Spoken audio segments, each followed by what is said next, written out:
All right. Good morning, everyone, and welcome to the March 25th regular Board of Supervisors meeting.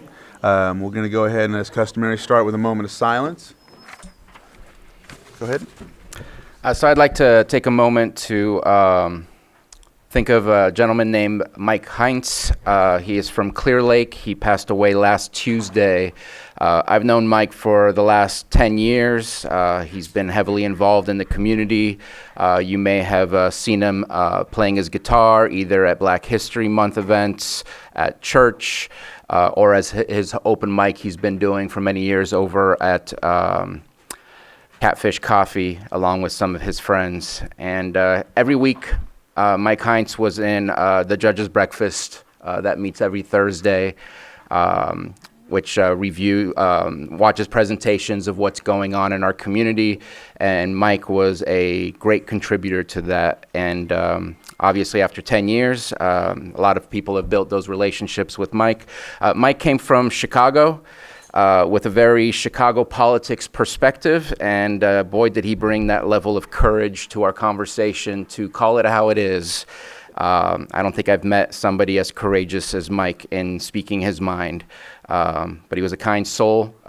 He was a great addition to our community, and he's going to be dearly missed, and so I would love to have a moment of silence for him.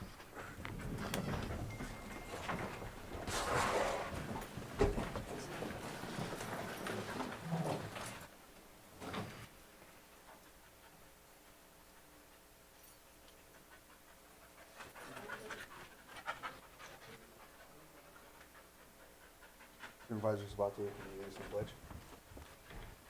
I pledge allegiance to the flag of the United States of America and to the republic for which it stands, one nation, under God, indivisible, with liberty and justice for all.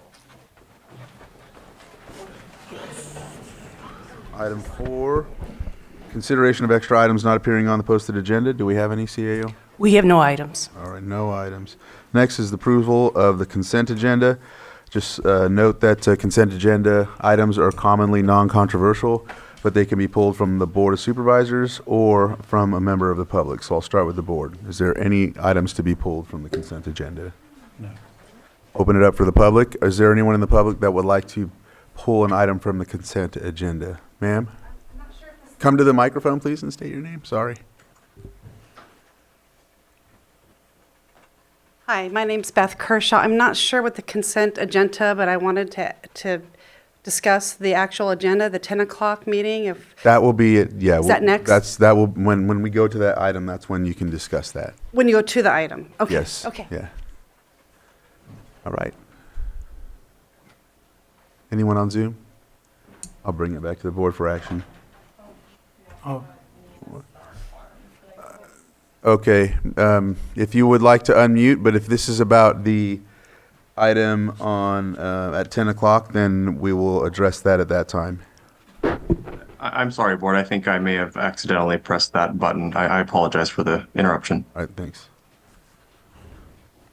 well, if public comments closed, Mr. Chair, I'll make a motion to approve the consent agenda items 5.1 through 5.3. Second. I have a motion and a second. All in favor? Aye. Any opposed? Motion carries. All right. Let's see, we're on timed items, public input.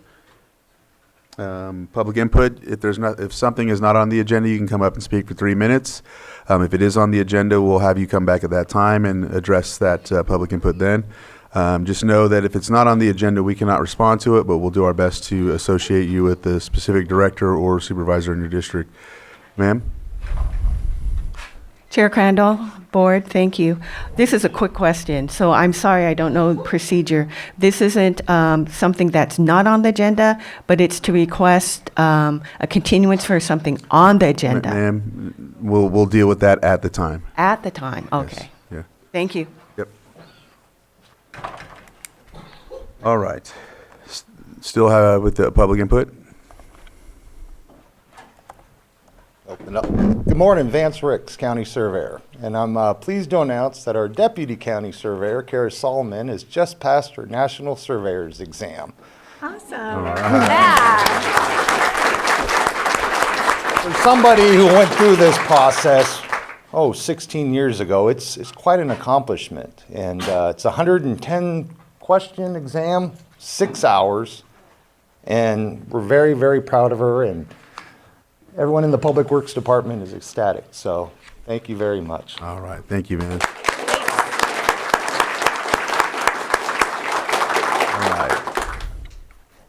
Hi, good morning. Anna Santana here, representing the County Office of Education and Children's Council. And I just really, really want to appreciate all of you for your commitment and dedication to our community.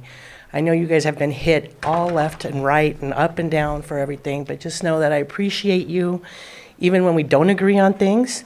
And I'm just really glad that you guys are supervisors on our board. With that, I'd like to invite you to remember that next month is April. April is Child Abuse Awareness Month. So please, as you make decisions, please always have children in the forefront. Thank you very much. Thank you.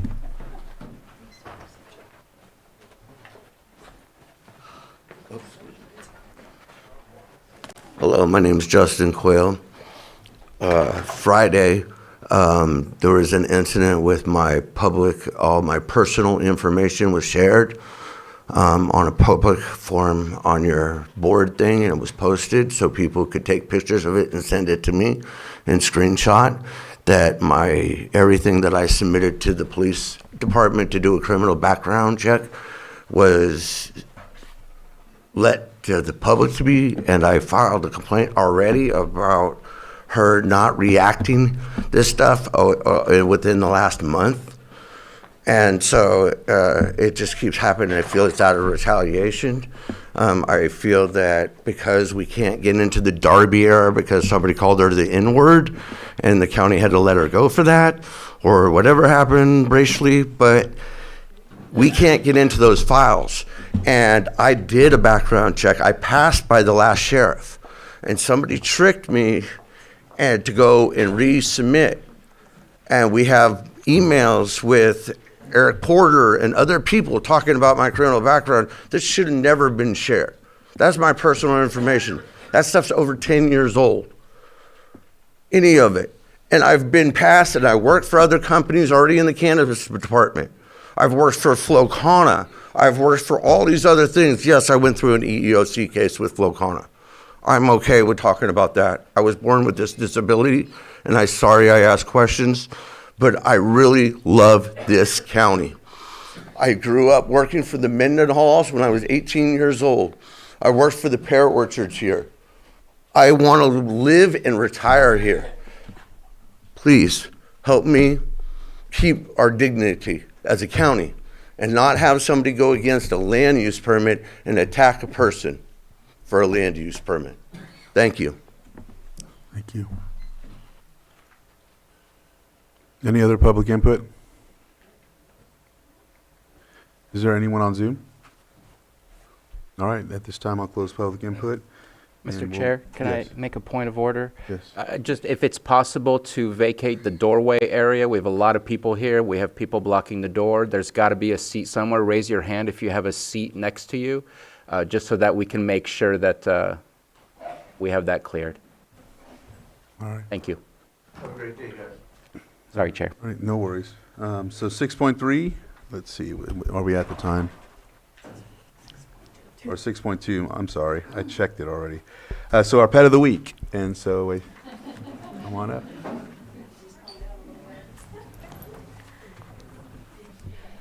Hi, my name's Sarah Schramm. I'm with Lake County Animal Care and Control. Today I have Hamilton. Things don't always start out perfect when you're trying to pick somebody to bring up here. We chose him. This is, he's a year old. He was left on a chain in the rain, in the mud. So they don't always come perfectly trained. You have to start out training them sometimes. He's done very good. We don't normally take him out in public until he's ran for a couple hours. He didn't get that this morning, but he's just a puppy, and he's doing really good so far. So if you would like to spend some time with him in the play yard after he's ran for a little bit, our address is 4949 Hellbush Drive in Lakeport, and you can call us at 707-263-0278.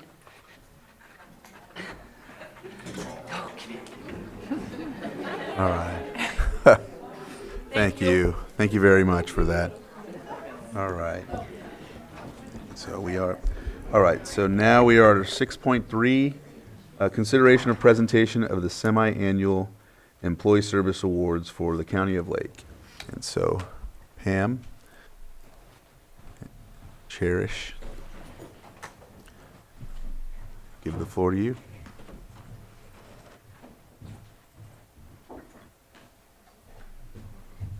I don't think I need the mic. Can everybody hear me? Good morning. As Chair Crandall said, this is our semi-annual Employee Service Awards. We try to take out time to celebrate our more. Can't hear me? Okay.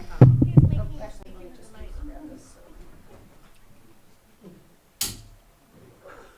That one.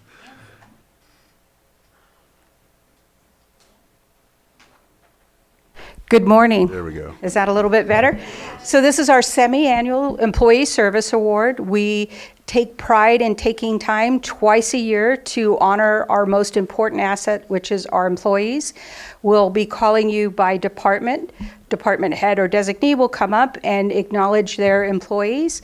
We want to just thank you for your service. And we're going to start out with the Ag Department.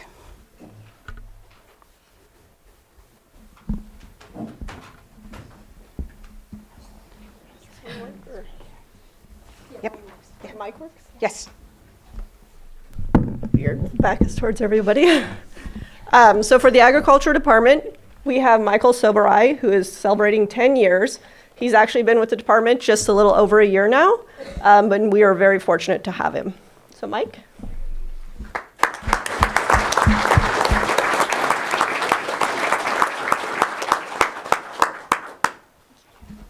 Next is our assessor.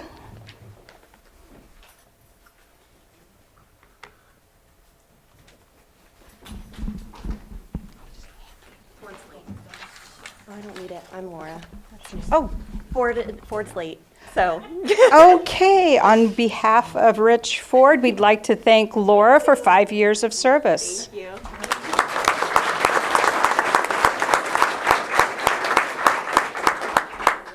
Next is our auditor controller.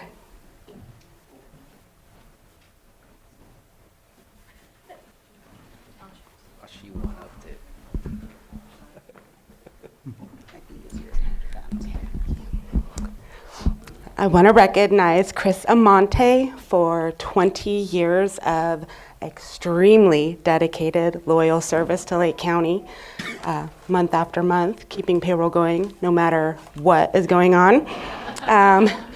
So anyway, thank you. Thank you for everything, every day. Yes.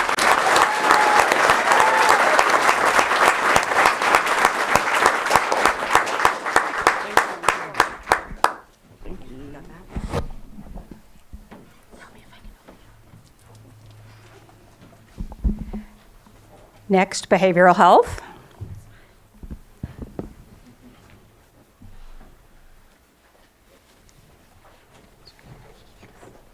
Oh my goodness, we have a whole bunch of people. Oh, right. Hello, I'm Elise Jones, and I'm the Director of Behavioral Health, and we have a lot of staff, I think only one of whom is here today, but we have several. I'll just read them off. Tony DeLang is a peer support specialist. She's been with the department for 5 years. Melissa Farrell is a clinical specialist. She's been with the department for 5 years as well. We have Harold Hoover, facilities maintenance worker senior, 5 years. Donald Laub, he's a behavioral health case manager, 5 years. And then we do have Ms. Leslie Rivera. Please come up, Leslie. She's been with our department for 5 years.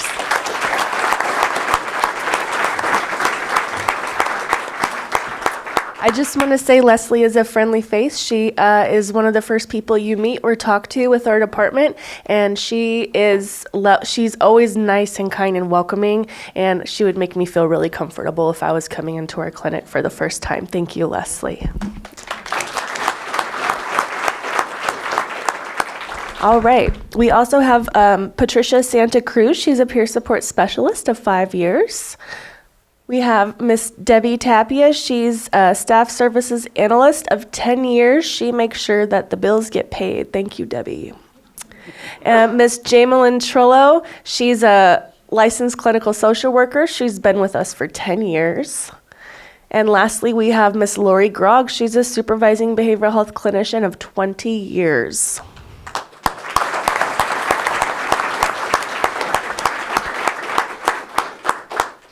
Community Development.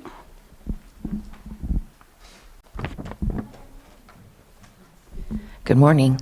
Mireya Turner, Director of Community Development. I just have one, Trish Turner. Come on up. Trish Turner is celebrating 5 years with us. When I met her, she was a CDD. Stand up here. Come on.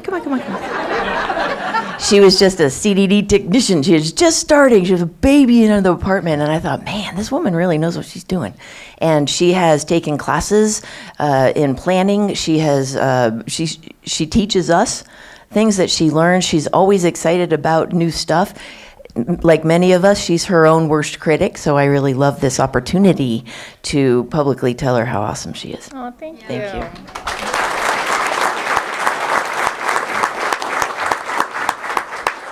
Health Services.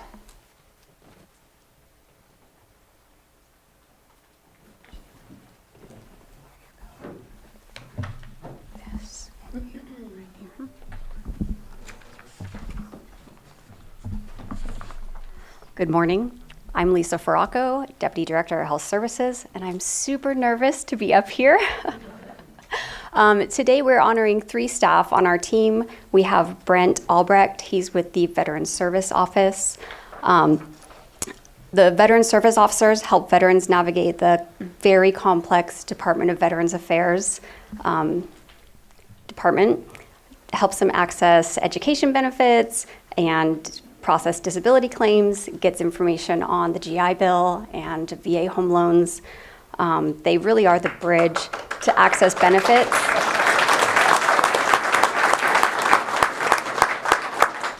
For our veterans that they earned through service to our country. So thank you, Brent. Next up we have Rainey Grafton. Rainey has been with the Lake County Health Services Department for the past 5 years.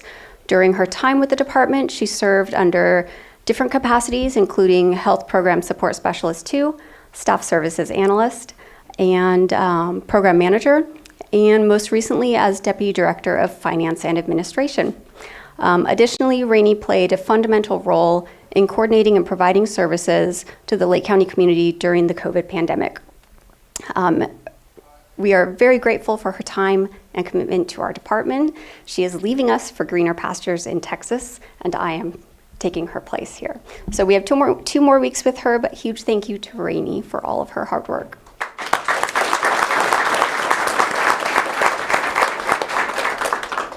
And last up, we have Shauna Parsons. Shauna, come on up.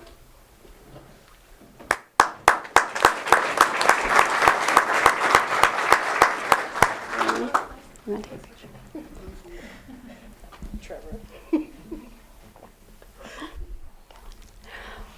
Shauna is an outstanding member of the environmental health team.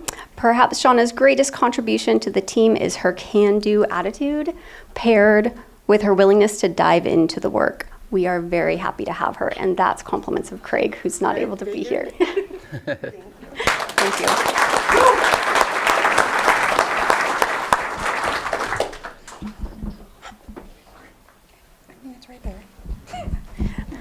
Next, we have me with Human Resources, and we're honoring Cherish Holcomb, who's been with the county for 10 years. She's been with HR for 3.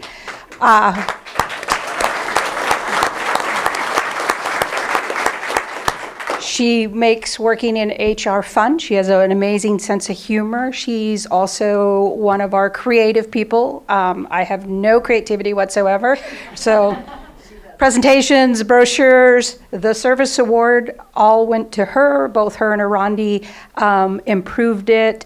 She's the one that hounds you to get you here, get pictures of you. HR's been a better place with her.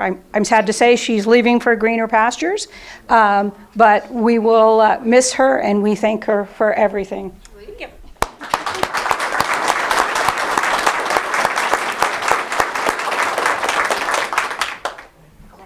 Next, we have IT.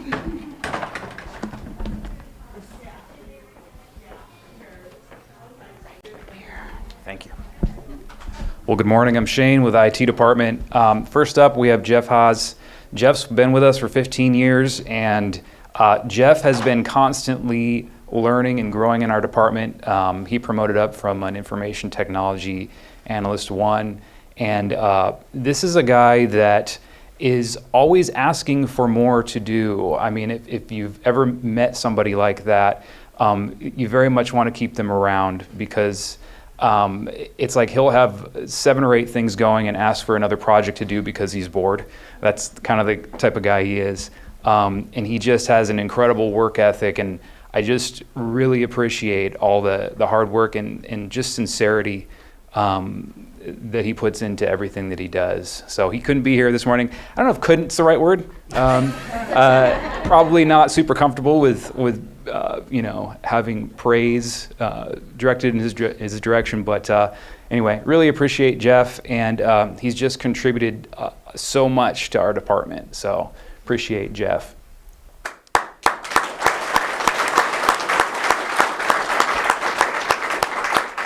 And next, we've got Kathy Lakatos. Kathy's been with us for 30 years. And Kathy, you've seen a whole lot of change, an incredible amount of change over many, many years. And one thing I really appreciate about Kathy is she's extremely generous. If you've ever worked with Kathy, she's never going to rush you or make you feel like she doesn't have time for you. She's always made time for me and the dumb questions that I have about things that I probably should know more about. But she's never made me feel bad about that or done anything other than just try to further the goals of the department and the county. And the other thing that I think that, we don't recognize enough is these folks that have been here for this many years. There's an incredible amount of institutional knowledge that they've gathered, and an incredible amount of understanding about the way things have been in the past and why we might not want to go back down certain roads. So Kathy, you've been extremely valuable in that regard, and you just know so much about so many things that happen around here that aren't even necessarily IT related. And a lot of people in this room and in this county rely on you and really appreciate you. So I just want to thank you for your service. Thank you.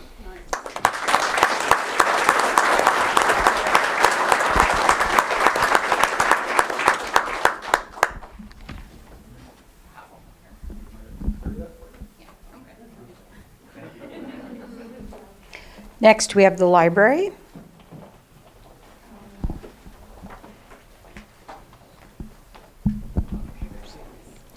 Thank you. So I'm Christopher Veach, County Librarian, and Lisa Mosher is who we're honoring today. She's been with the library for 5 years, but she's been there longer than that as both an extra help and a volunteer. She works at the Redbud Library in Clear Lake, and Lisa does everything from tech help for seniors, helping people on the computers in the library, and she runs a knitting group and creates the library newsletter. So she does so much for our community, and she's just a wonderful person to have at the Redbud Library.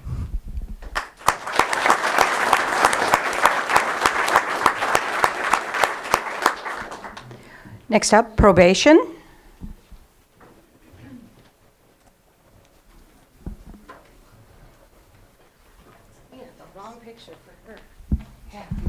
Good morning. I'm Chief Probation Officer Wendy Monfrance, and our first recipient is Brianna Hudson. She has been with the county for 5 years, and we need to get her in a picture of a probation outfit because she started with the sheriff's department and saw the greeter patchers and came over to probation. So she is a shining light and is our defensive tactics instructor, and she's just a great employee. So congratulations.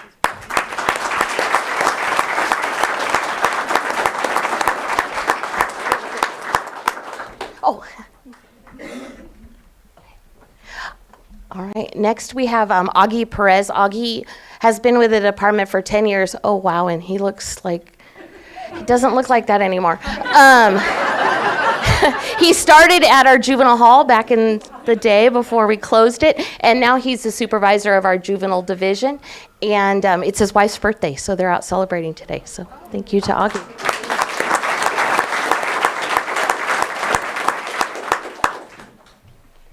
Okay, great. Okay, and finally, last but definitely not least, we have Amy Stevenson. Amy has been with the department for 20 years. And she's actually, come on up, she's actually one of the first people I met when I came to probation. And she started at our juvenile hall and became a supervisor there, and then came over, and now she writes reports for our court. And she's just a wonderful human being, and we're so happy that she's still with us. Thanks, Amy.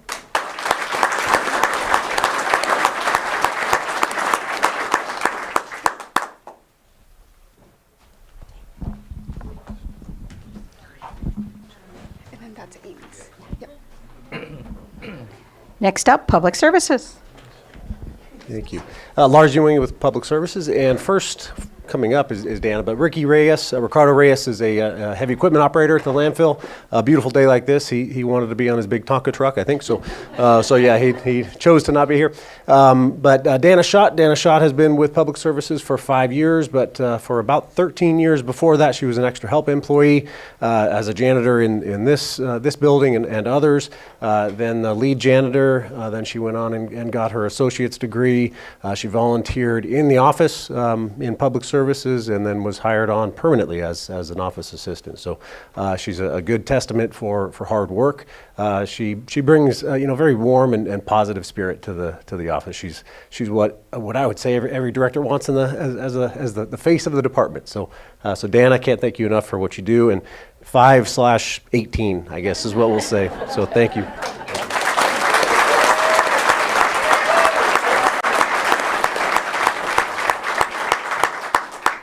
Public Works.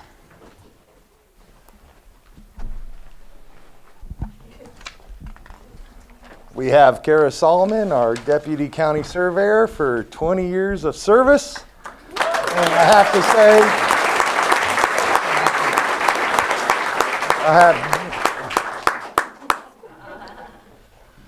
say, she runs the surveying department, and if it wasn't for her, I don't know if I would be standing here right now with you.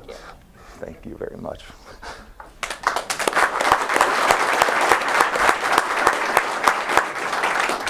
Next up, we have Alicia Ayala, Deputy Director, Public Works Administration Department. Alicia, she does just about everything in our department. And if it wasn't for her, I don't think we can manage without you. And she's very cheerful, and you can see that all the way with her staff and our whole entire department. We thank you very much.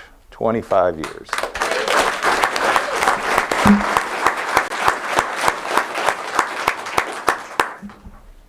Next up, Sheriff's Department.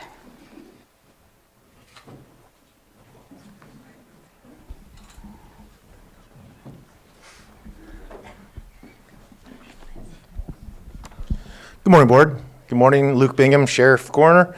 As is with the nature of our business, most of those people being recognized today are either handling calls for service, working the floor in a correctional facility, or sleeping so they can come back to work tonight. So first up is Jeremy Mendelson, Deputy Sheriff with 5 years of service.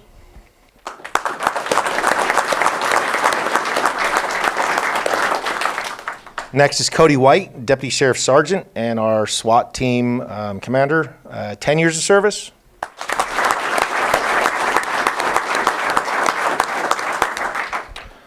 Sarah Hardesty, Deputy Sheriff with 15 years of service.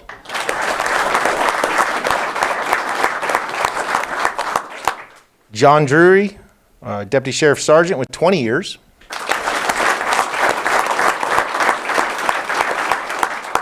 And then one of our correctional sergeants who happened to be in the building today, and we convinced him to come down here and pull him away from his duties for a little bit, Sergeant Ty Hockett with the correctional facility and our transport sergeant.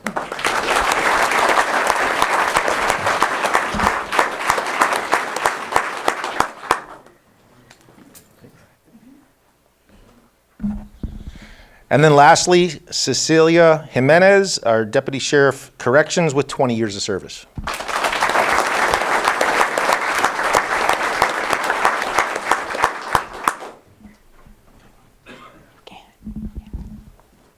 Social Services.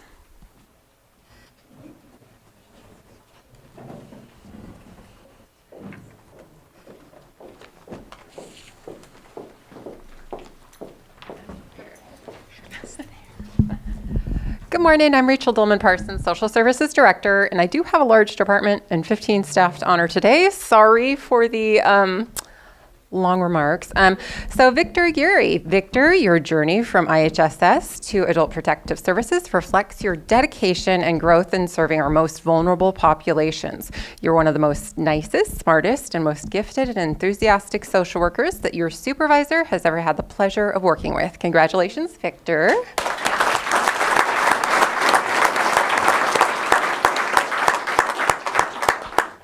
Lisa Faracco, you're not out of it yet. Lisa, you have been an invaluable part of social services for the past 5 years, holding together difficult programs with what seems like bubblegum and shoestring. I will miss you, and I'm very proud of your promotion to Deputy Director in Public Health. You have only bright things in your future. Congratulations. You're welcome. Joseph Gonzalez. Joseph, I appreciate your steadfast commitment to IHSS over the past 5 years. Your consistency and reliability have been invaluable to the team.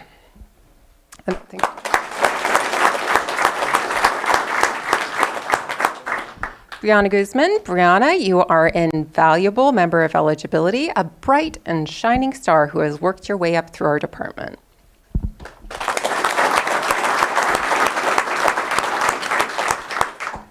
Azure Hammock. Azure, you are a devoted and dependable member of the department, working your way up through eligibility to a lead worker. You represent our department with professionalism and positivity. You always have a friendly smile for customers and coworkers alike. Congratulations, Azure.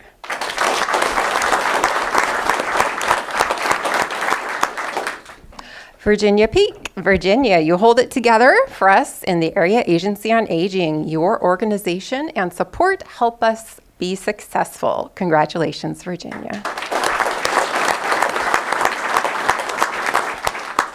Lacey Richardson. Lacey, your 5-year journey from Adult Protective Services to social worker is a show of resilience, hard work, enthusiasm, and determination to grow. You're one of the most reliable, hardworking, enthusiastic, and loyal social workers that your supervisor has ever had the honor of working with. Congrats. Thank you.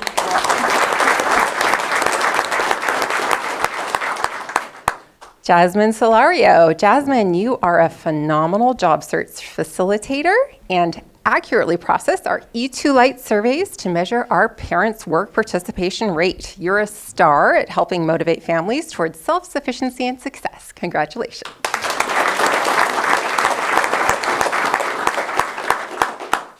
Jason Titus, our office assistant supervisor, your leadership and dedication to public authority has made a lasting impact. Congratulations, Jason.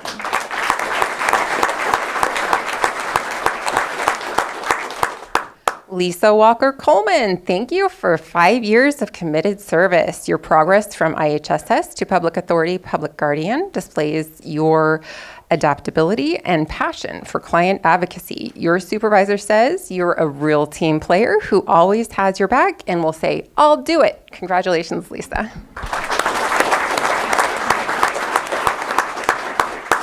So those were our 5-year recipients. On to our 10-year recipients. We have Abraham Acevas. Abraham, you have been a reliable employee over the past 10 years and investigating social work for child welfare. Your dedication to helping improve lives of children and families in our community is commendable. You're dependable and widely skilled, often helping your coworkers out, whether it comes to computers, cars, or home projects. You're amazing and you do it all.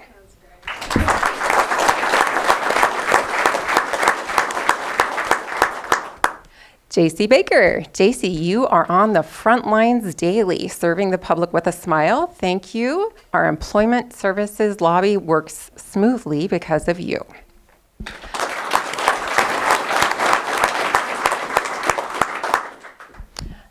Next up, we have Peggy Johnson. She is a little under the weather, otherwise she would be here.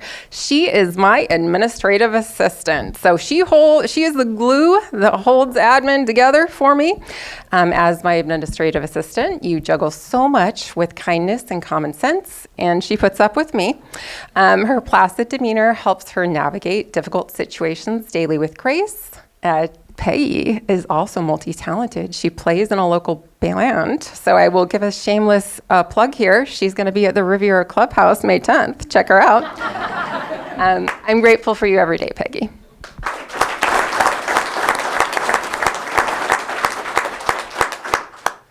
And our last tenure recipient, Hong Fei Liu.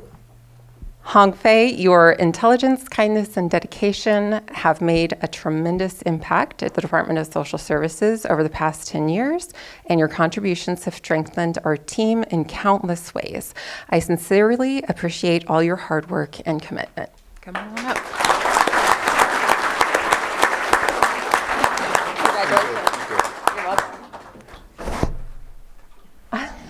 welcome.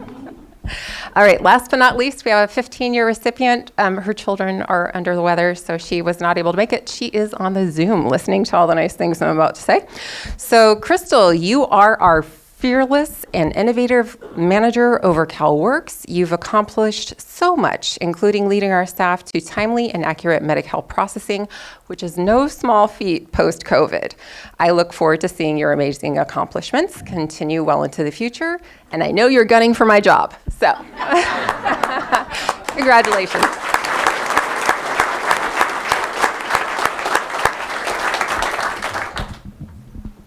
Special districts.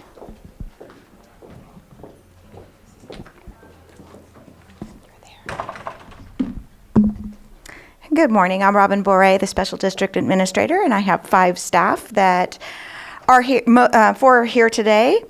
Paul Higdon, he is an electrical mechanical technician, and come up here. He's used to being outside, but I have pulled him into the office to work on a very special generator project that is critical to all of our infrastructure. Joyce White, she is our customer service technician and the face of one of our departments.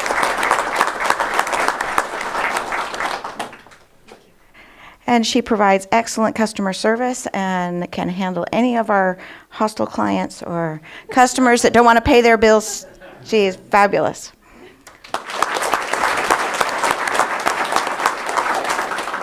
And Jesse Salmaron, he's our fiscal manager, and I don't have to worry about if we have budget or where things are going to come from, because we just ask Jesse. And me being from the background of fiscal, it's quite an honor to work with you, Jesse, that I trust you with our money, and thank you for all you do.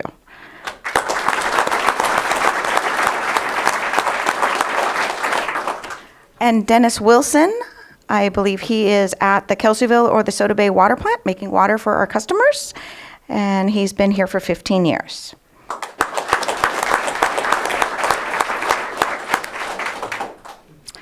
And for 25 years, our Deputy Special District Administrator, Scott Horney, he has been in special districts for, about 7 years? 6 years? We did steal him from Public Works, and he is definitely our go-to individual. With all the knowledge he has about special districts and his engineering background of how things work and what we need to do to move this district forward, his compliance experience and everything, he is truly appreciated, and thank you.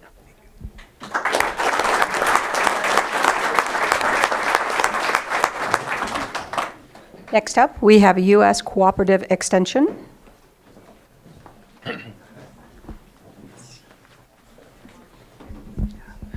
Good morning, Matthew Barnes, UC Cooperative Extension.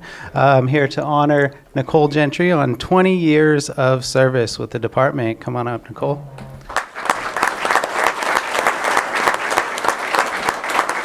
So Nicole is not only the first smiling face you see in the office, she's also at our 4-H events, at our pancake breakfast. She's out in the community, and institutional knowledge, to say the least.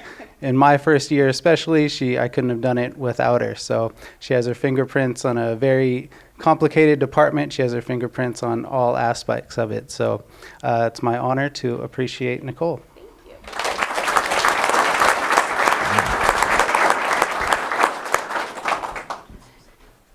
And next, we're going to be honoring our department heads. Susan. Oh, no, Eddie. Okay.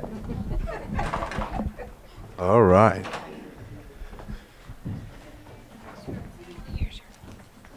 All right.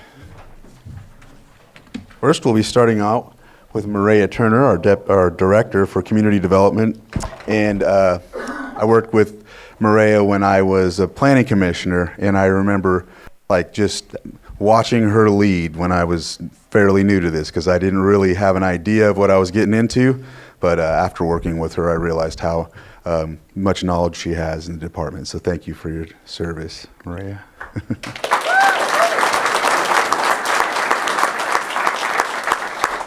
Next, we have Tammy Widener from she's the Director of Child Support Services, and we are honoring her for 35 years with the County of Lake. Thank you for your service. Thank you for running the department and all the work you've done throughout the years. It's quite a bit of time, and so you've invested your life here, and you've been doing a great job. Thank you. Thank you very much. All right. Anything else? That concludes, unless there's comments from the... I'll let the board go ahead, and if there's anyone that would like to make a comment, or Sam, do they need to take a giant picture? Go ahead. We'll go with the board comments first. I love celebrating twice a year Lake County's finest. You all dedicate your lives to the service and the people of our county to uplift our communities, make our communities safer, brighter, and better, and thank you for all of your dedication.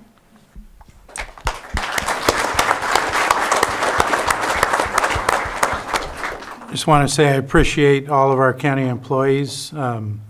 We are a service organization, and we wouldn't be successful. We couldn't do what we do without the dedication of all of our staff, so thank you.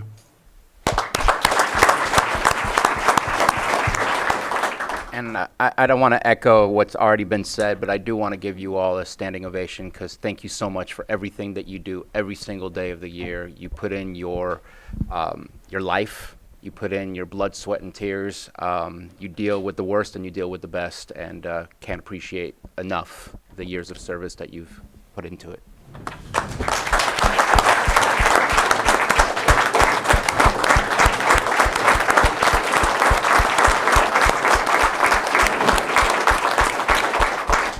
All right. Well, I'm going to also thank you all for your hard work and dedication. Disappearing before the picture. Yeah, we are taking a picture, by the way. So, but I think one of the balances that I've learned to put together as a supervisor was to balance the needs of the constituents, but also the high demand that you all deal with. So it's, in a sense, it's like we're the compressors in the middle trying to balance, the overload and a lot of other things that you have to do, the time it takes to get something on the agenda, all of the things behind the door that constituents don't know about, what it takes, the processes. So it's our job to, in essence, protect you at times from some of the onslaught of what someone mentioned about the good and the bad when it comes to constituents or customers. So thank you for all that, and I know for me, I'll continue to do my part in balancing that. So, and now I think, Sam, you want to do the picture from here? Do you want to just take the picture out there? There you go. That works.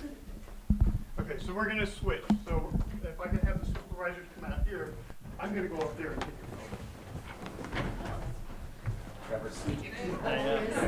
Oh, you gave me permission, so I'll take it.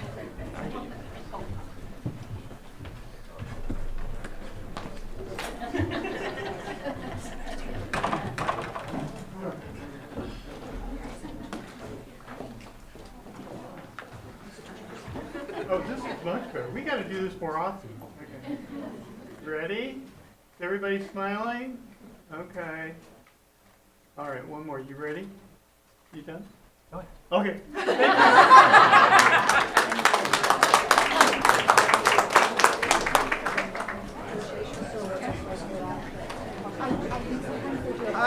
So we're going to take a 5-minute break so everyone can shake hands or get where they need to go. So we'll be back at 9:55. Something like that.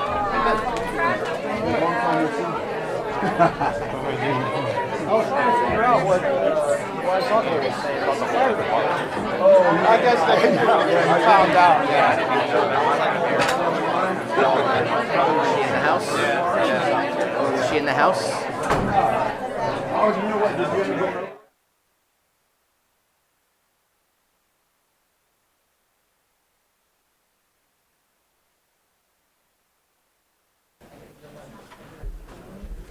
All right. Welcome back from our break. We'll go ahead and move on to our next item on the agenda, which is our 6.4. It is our, we're sitting as the Lake County Board of Housing Commission, consideration of presentation status of the Lake County Housing Commission. And we have Social Services Director Rachel Dillman Parsons here.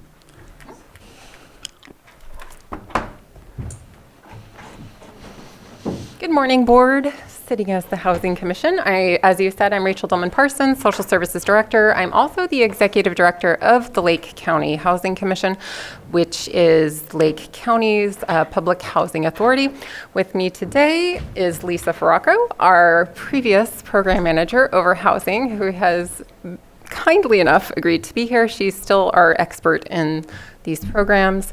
We have our supervisor in the housing department, Teresa Wold, and we also have Kelly Page, who is our Deputy Director in Administration. Online, we have Gus Becerra, who is going to make some comments a little later in our presentation regarding a regional housing authority, along with his staff, Alicia Parker and Marco Cruz. So I'm going to go ahead and share a PowerPoint now.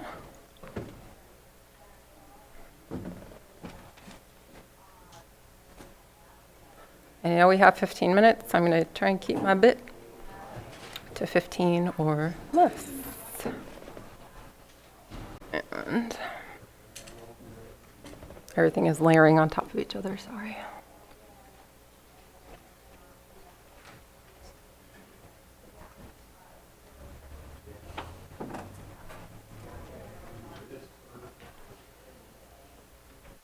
All right, here we go. So this is just the introductory slide. This is going to be a status update which lands on our recommendation to improve services here in Lake County by voluntary transfer to the Regional Housing Authority. So where are we at here in Lake County with the Lake County Housing Commission? We're small and we don't have a lot of staff, nor a lot of funding. So we currently operate 3 Section 8 rental voucher programs. Those are the Housing Choice Voucher Program, which is for low-income families to secure safe housing. It is not an entitlement program. It's based on a list of qualified applicants that we work through. The list does take us quite a while to get through. Vouchers don't often come up available in Lake County. Veterans Affairs, or VASH, is another program we operate. This is specifically focused on veterans along the same lines of HCV, but they also coordinate service with VA. And Emergency Housing Vouchers was a short-term program. It is no longer operating. We still have a few families on this program. So our utilization is currently about 80%. Part of this is we froze issuing new vouchers in the new year with some concerns regarding federal funding. I think hopefully we're seeing things level out a little and we can potentially lift that and go back to issuing vouchers. So that's where we are at currently in Lake County. One of our problems is administrative funding. Just to grow services, we need staff, right? We would need staff to apply for grants. If we wanted to develop property, we would need staff with expertise in property development, which we don't currently have within my department. So in order to make housing currently work, the county has agreed to contribute a general fund and equivalent to 1 full-time employee caseworker. Although that would be $83,000 per year, we only had the position filled for 6 months last year, so it was half that the county contributed. In addition, we're covering about $280,000 out of social services fund for administration. That would be for staffing to operate these programs. HUD is providing the funding for the actual vouchers, and just to have it on radar, we have some potential cuts coming in regard to reduced admin fees and housing assistance payments that we may see in the coming year.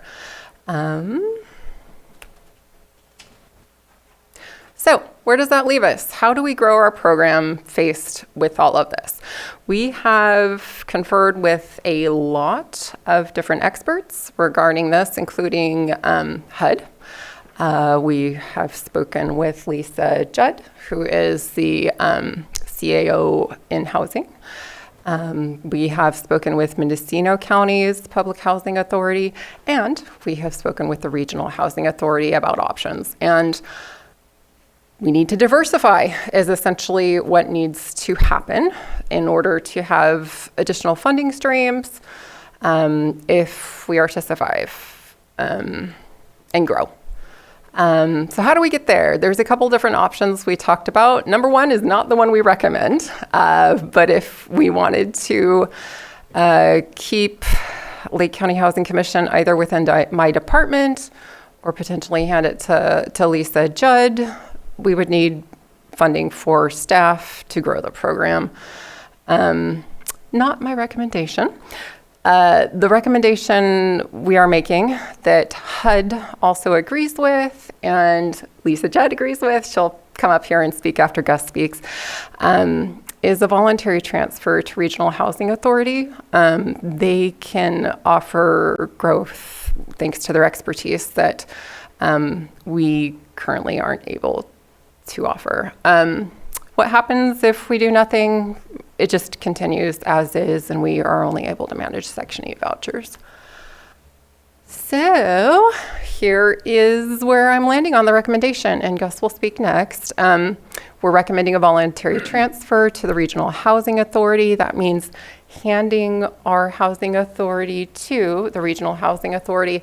They are Sutter, Yuba, Colusa, and Nevada counties in order to join the Regional Housing Authority. We do have to touch one of the counties, so they're our neighbors. They are able to operate project-based vouchers, which would bring more housing to Lake County through property development. They also have a family self-sufficiency program, which is a program that allows families on housing choice vouchers to set up a savings account and towards purchasing their own home. So it leads to home ownership in their county. They're committed to ensuring we have representation on their board and making sure Lake County's vouchers serve Lake County. So this, in our opinion, is the best option for expanding housing services here in Lake County. And I will hand it over to Gus at this point. Thank you, Gus. Thank you, Rachel. Can everybody hear me okay, I hope? My name is Gus Becerra. I'm the Executive Director of the Regional Housing Authority, serving the counties of Sutter, Yuba, Nevada, and Colusa counties. With me today is Alicia Parker, our voucher program, all voucher programs department head.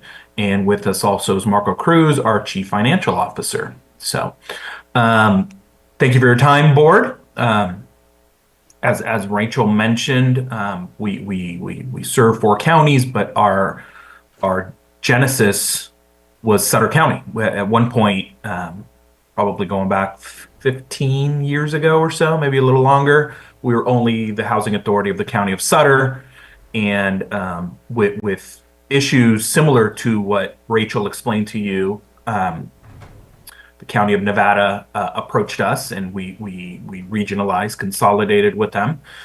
And obviously, we've done that 2 additional occasions with Colusa and Yuba counties. So we are experienced in that matter. We serve 4 counties, and as Rachel mentioned, it makes sense geographically if you approve this to add Lake County into our region.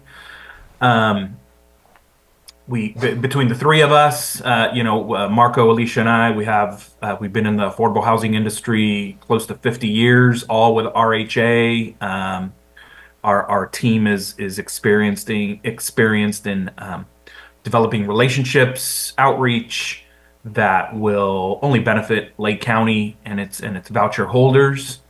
The family self-sufficiency program that Rachel talked about.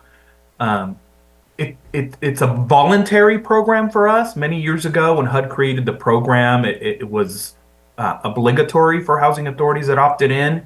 And once you met a certain amount of graduates, as HUD calls them, as we call them, then you can opt out of the program. But that program is very popular with our Board of Commissioners, and it's very rewarding in seeing folks, go from relying on all sorts of government assistance to graduating and coming off of, in many cases, all government assistance. They don't all move on to homeownership, and that is not a HUD requirement. Some do. Our last graduate that Alicia presented to our board at our last board meeting walked away with an escrow account of over $20,000. She is in escrow to purchase a home, so that does happen from time to time. And so we've opted to keep that program, even though we can opt out of it. And we applied for a grant to HUD to pay for salary and benefits of our family self-sufficiency coordinator, who works with these families in facilitating referrals to agencies where they may need help in say, going to college or in building up a resume or household budgeting, what have you.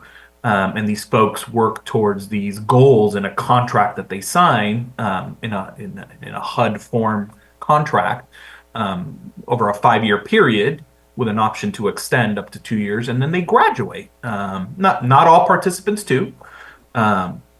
It's definitely they got to do the legwork. All we do is facilitate services for them, but it is up to that individual participant to lay out their goals and do the hard work to become self-sufficient. So we currently have somewhere in the neighborhood of 60 to 70 participants. We're kind of in ramp-up mode actually right now to get it to 100 participants. And if you approve and add Lake County, that'll just add to our efforts in outreaching to your voucher participants and introducing that program to them and explaining it to them and how beneficial it could be to them. So yeah, we'd like to do that. Rachel talked about project basing. We've done that numerous times. We've been doing that for about 15 years now. In fact, we've done it so much and we've gotten so good at it that we've actually hit our cap. HUD has a cap on the amount of vouchers within your allocation that you're allowed to project base.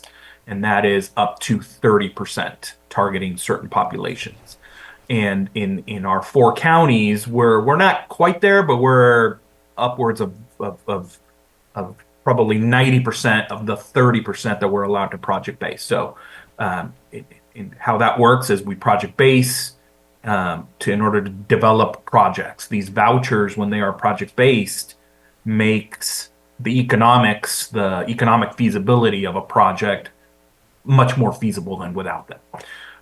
So we've been doing that a lot. We have probably project based over 20 projects in our 4 county region, and we are committed to looking at those opportunities in Lake County if given the opportunity. So if we join, which was a good segue into project development. Probably the hardest of our tasks, the hardest of our jobs is probably project development. I'm telling you what you already know, but in the last decade and a half, we've probably developed over 20 projects, but it's not easy. There's just so many hurdles and challenges that we're always facing with high interest rate markets now.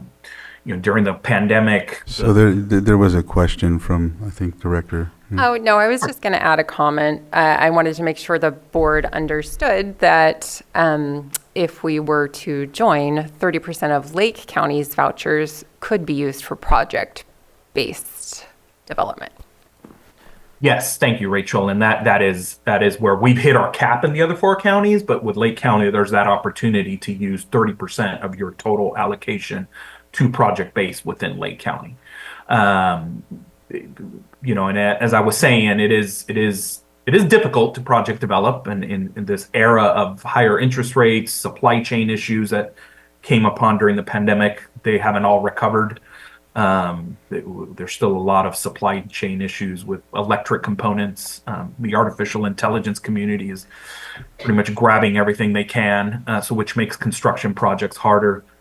The latest talk of tariffs that get turned on one day, turned off the next day, has rattled the markets as well in material pricing. The capital markets, where investors into affordable housing are also a bit skittish and rattled right now. So all that being said, we are committed to looking at development opportunities in Lake County, using the tools of the project-based voucher and other assets and relationships we have and experience. But to manage expectations, it's hard. It's not simple, and it is very time consuming. I'll give you an example. It looks like we were just awarded some tax credit financing for a project in Yuba City for 133 apartments. And that we've been working on that one for probably 6 or 7 years now. It's taken that long to put that financing together. That's probably the longest it's taken out of any of our projects. There's others that we've hit, a lot faster in financing these deals. It takes a large stack of financing, as we call a lasagna of stacking, which we would. Sir, I have a question with from your the help board and your right here, I think, partnership, so. real quick. Yeah. Yeah, well, I think this has always been a priority of the board, to figure out how we can better serve the residents and expand this program. So this seems like a great opportunity.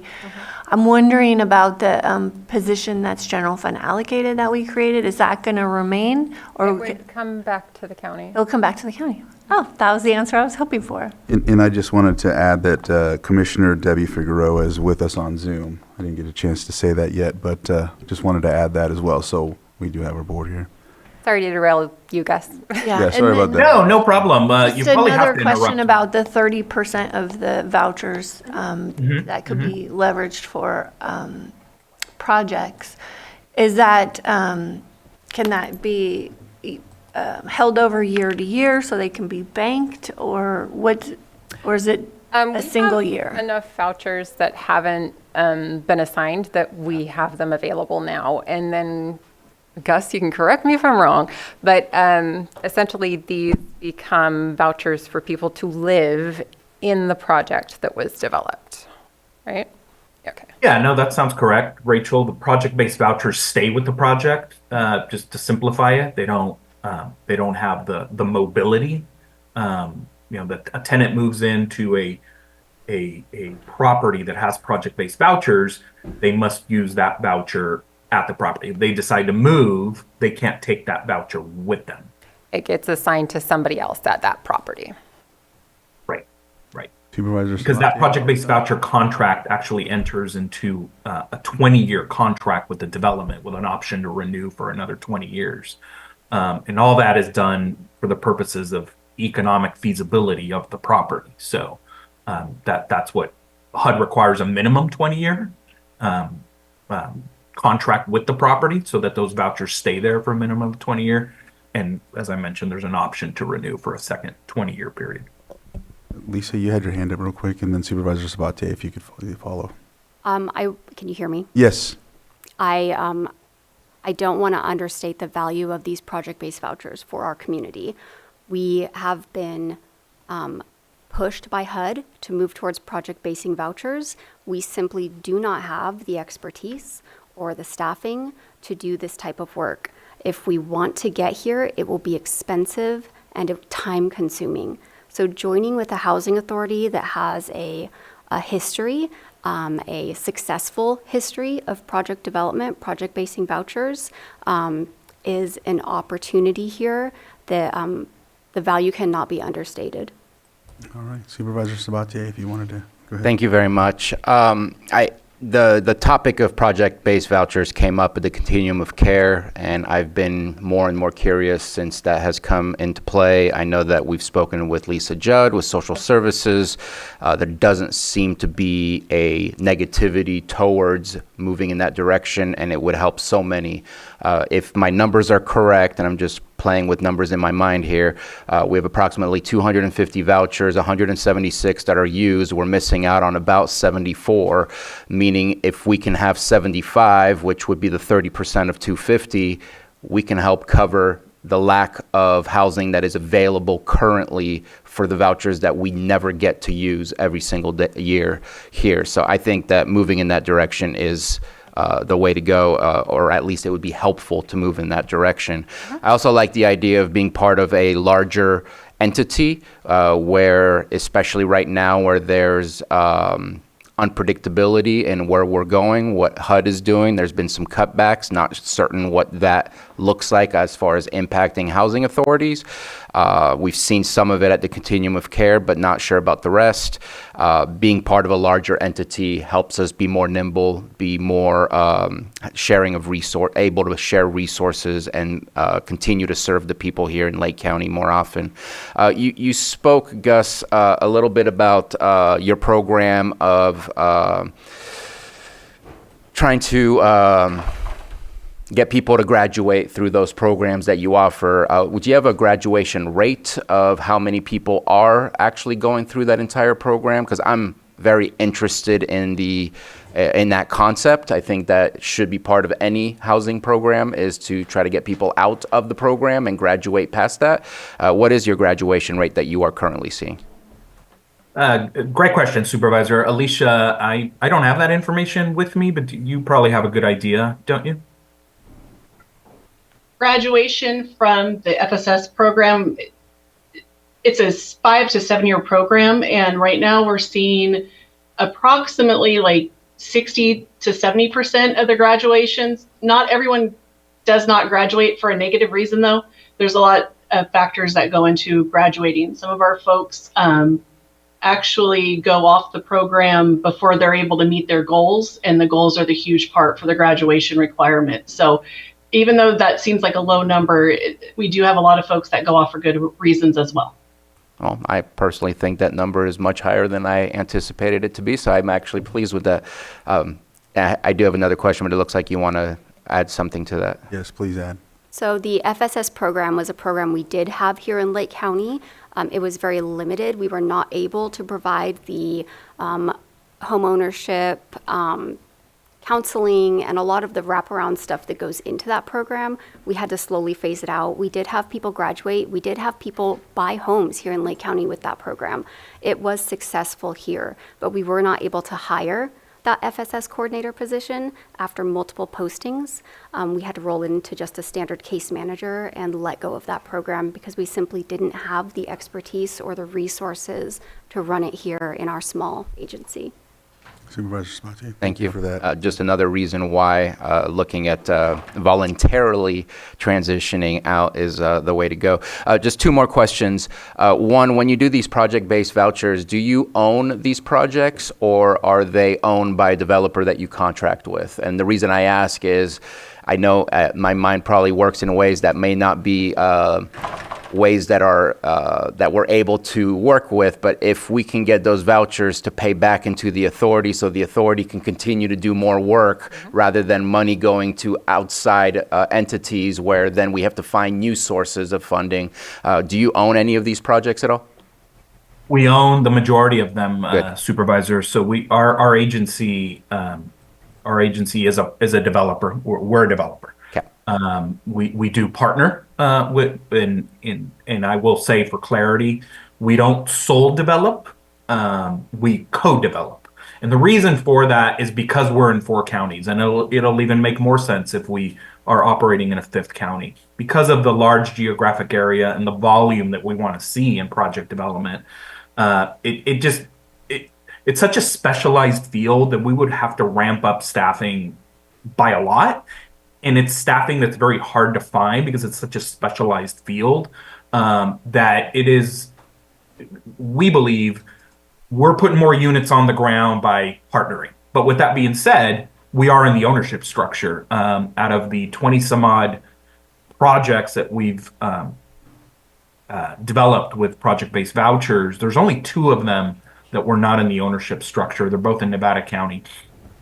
And, frankly, we won't do that again. We are committed to remaining in the ownership. It helps in a lot of ways. We're local, we're on the ground, and so if there's issues with property management or just what have you, it's better that we know about those than relying on a developer that may be from out of town, which could be the case in many ways. So being in the ownership structure definitely carries a lot more work and responsibility for us, but there's a lot of benefits to it. So yes, that's a long answer to your question. We are in the ownership structure on the majority of them. And I will also say that it is the housing authority's discretion to issue a request for proposals for vouchers. So we have to do an RFP. It has to be open and competitive. And we have, in order to develop as an agency, we've created a nonprofit entity, a 501c3, for the sole purpose of development. And so that entity applies for the vouchers, and HUD does a review of that to make sure that we did it within the procurement that is allowed by HUD. So yes, we're in the ownership structure on all of them and going forward. Thank you. I do want to clarify one We had another question. comment, and that was on the Did you get the clarification you needed? percentage, if I may. Oh, go ahead. The EHV vouchers, we're not allowed to project base those. So, that definitely lowers a little bit. It's not many. I think you have 14, I believe. But Congress, when they appropriated that program, they have a sunset on it. So that program will eventually run out, and there will be no more appropriations. It was supposed to be till 2030, but just recently we got a letter from HUD. It looks like that might run out by 2026. So you have to remove those from your calculation of the 30% that we can project base. Appreciate the answer, and that's always been kind of the basic concept behind the project-based voucher, but I heard contractors, so I wasn't certain how you were functioning, but I appreciate the clarification. My last question is, Housing Authority, as far as the way it currently sits, is over the entirety of the county. Yes. I see in the board that there are city members and county members that are represented on RHA. Are we planning to have a larger discussion with our city entities? Because I'm not going to say it's a personal preference, but building houses where all services can be found and not just in random unincorporated areas, especially these types of project-based ideas, is probably better served within a city area, or at least close to proximity. And so are we planning on having these conversations with our city partners? And is it just 2 board members from the county that would be joining in based on what I'm seeing here? Or one, how does the membership look like? And yeah. Gus Sure. might be able to answer that better, but I know we've been offered 2 seats on the commission, and that is typically the standard for all counties. All counties have 2 seats, and then how we decide who is in those seats is kind of up to us. Take it away, Gus. Yeah, no, excellent question. Our bylaws do indicate 2 members per jurisdiction, and the majority of them, I would say all but one, seat 2 of them. There is one, and that is the city of Colusa. They opted years ago to only seat 1, and that's totally fine. We would like to know ahead of time so that our legal counsel can work with your legal counsel on amending our bylaws and our JPA. To just get that in writing, what your jurisdiction's desire is to seat 1 or to seat 2, so that it's clear in the documents that would be amended. As far as the cities, it's not my intent to go out there and add them to our board. In the 4-county area that we operate in, some cities are in. And those are the cities of Yuba City, Colusa, and Live Oak. Those are the only cities it doesn't, as I mentioned earlier, it's all about relationships. And so if we're going to look to project development, because you are correct, developing in the unincorporated area is much more difficult and in many cases impossible. That the majority of development is going to happen within your two cities within Lake County. You know, it not to exclude them, but there does come a point in time where how big is too big for a board. Currently, our board is 14 folks.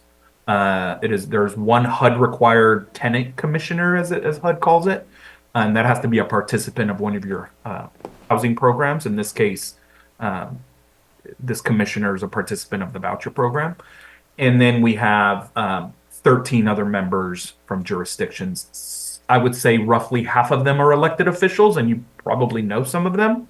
And then the other half are appointed by those jurisdictions. So that is an option Lake County could have if they opted to seat two. Is like some of our other members. Some do one elected and one appointed. Some do two elected, and as I mentioned, the city of Colusa does only one, and that is an elected. The bylaws don't specify that they have to be elected or not. It could be one or the other, or a hybrid of the two. But yeah, I mean, I think if we are going to look to project develop, just like any other developer, we'll have discussions, we'll have conversations with your cities. I don't want to say that it's my preference to exclude them on the board.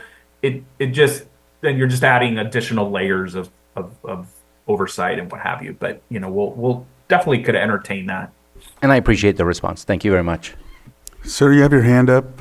Yes, wanted to add? and so I wanted to make something clear about the project-based vouchers, and I know we're really trying to manage expectations. In the last 2 years, development has become much more difficult. However, we're still developing. We have a project that's about to close on the construction financing in the next couple months, and we're still doing a lot of work in that arena. If it wasn't clear before, these project-based vouchers are a leverage tool. And so I'm doing some very rough mental math here, but for every project-based voucher that we've been able to assign to a particular development, we've been a ratio of 1 to 4. We get an additional 3 affordable units into that community. It's not just going and hey, we have a project-based voucher in this community, and that's a great thing. No, that project-based voucher actually produced 3 more affordable housing units in that community. And so we've gotten very good at determining just how many PBVs a project needs, and then leveraging that for the community for even more units. That's a great point, Marco. Thank you. Thank you. And I will say that there has been advocacy, and it's just growing year after year, because it needs congressional approval to expand or to increase that 30% cap that we're allowed to project base. There's been many surveys done by advocacy agencies in around the country, but in California, that many housing authorities are hitting their cap, have already or are about to, within a couple of years. And so that has produced a lot of advocacy. A bill was written authored by Congressman Panetta from Santa Cruz district to expand it, and it hasn't really gotten to the president's desk yet, because obviously it's such a small bill, for lack of a better word. So it needs to be packaged in the right, in the right bill. But that's growing, because now there's housing authorities outside of California that are running into those same issues. The ask, I think, of Congress from advocacy has been to increase it to 50%. We believe that if it does get passed into law, it'll probably end up at 40. But even at 40, that's a big bump. So, especially in California, where we are the state with the most vouchers than any other state. So that would just only benefit Lake County. And Marco's right; they do leverage. It's not a 1-for-1. They bring in the ability to leverage debt, essentially, to build more units. And that's why there are these little golden nuggets that are very important for projects. Just making sure. Anything else to add, or? I will add that Go they ahead. have a good landlord recruitment program also, and for the regular choice vouchers, which is something we haven't been able to stand up in a very robust manner at all. Okay, Lisa says. We'll sign you up if you reach out to us. But they had some very creative ideas around landlord recruitment that sound like they've been very successful for the choice vouchers. And I also think Lisa Judd has a That's couple what comments. she hasn't got a chance to come up and speak, so thank you for doing that.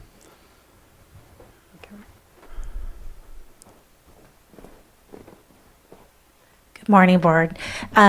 Thank you so much, Lisa Judd, Deputy County Administrative Officer for Housing. I just want to lend my support as a strong advocate for turning to this new model of regional housing authority. The voucher program is very highly regulated, and it takes a lot of technical expertise. And I think that by allowing our voucher program to grow, we're going to be doing a service to our community. One of the things that I've noticed here in Lake County is that we have a very small voucher amount of vouchers for our community, our size.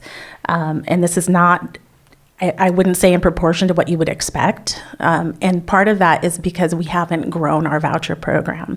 So we're talking about project-based vouchers, but we're also talking about growing the program so that we can have more vouchers in the future. I think that a population our size, we should have a lot more vouchers.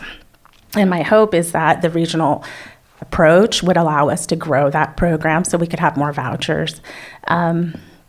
I do have one question, though, for Gus, and that is if you're at your cap for project-based vouchers now, and adding Lake County would allow you to expand that, would we be guaranteed to have those project-based vouchers in Lake County? Gus?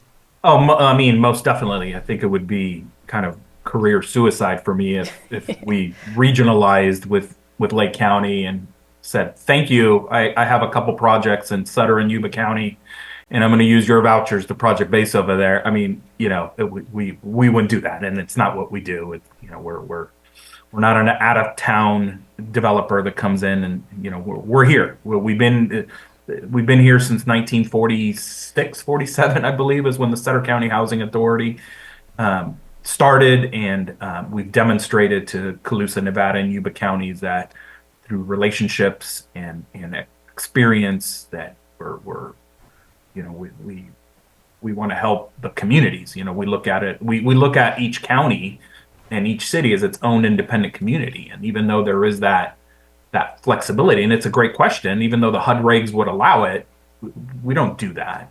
You know, one of the things you talked about is adding vouchers. That is very hard to do. There's very few opportunities when HUD says, hey, we have new vouchers for you, apply. That rarely happens. So I just want to be clear on managing that expectation.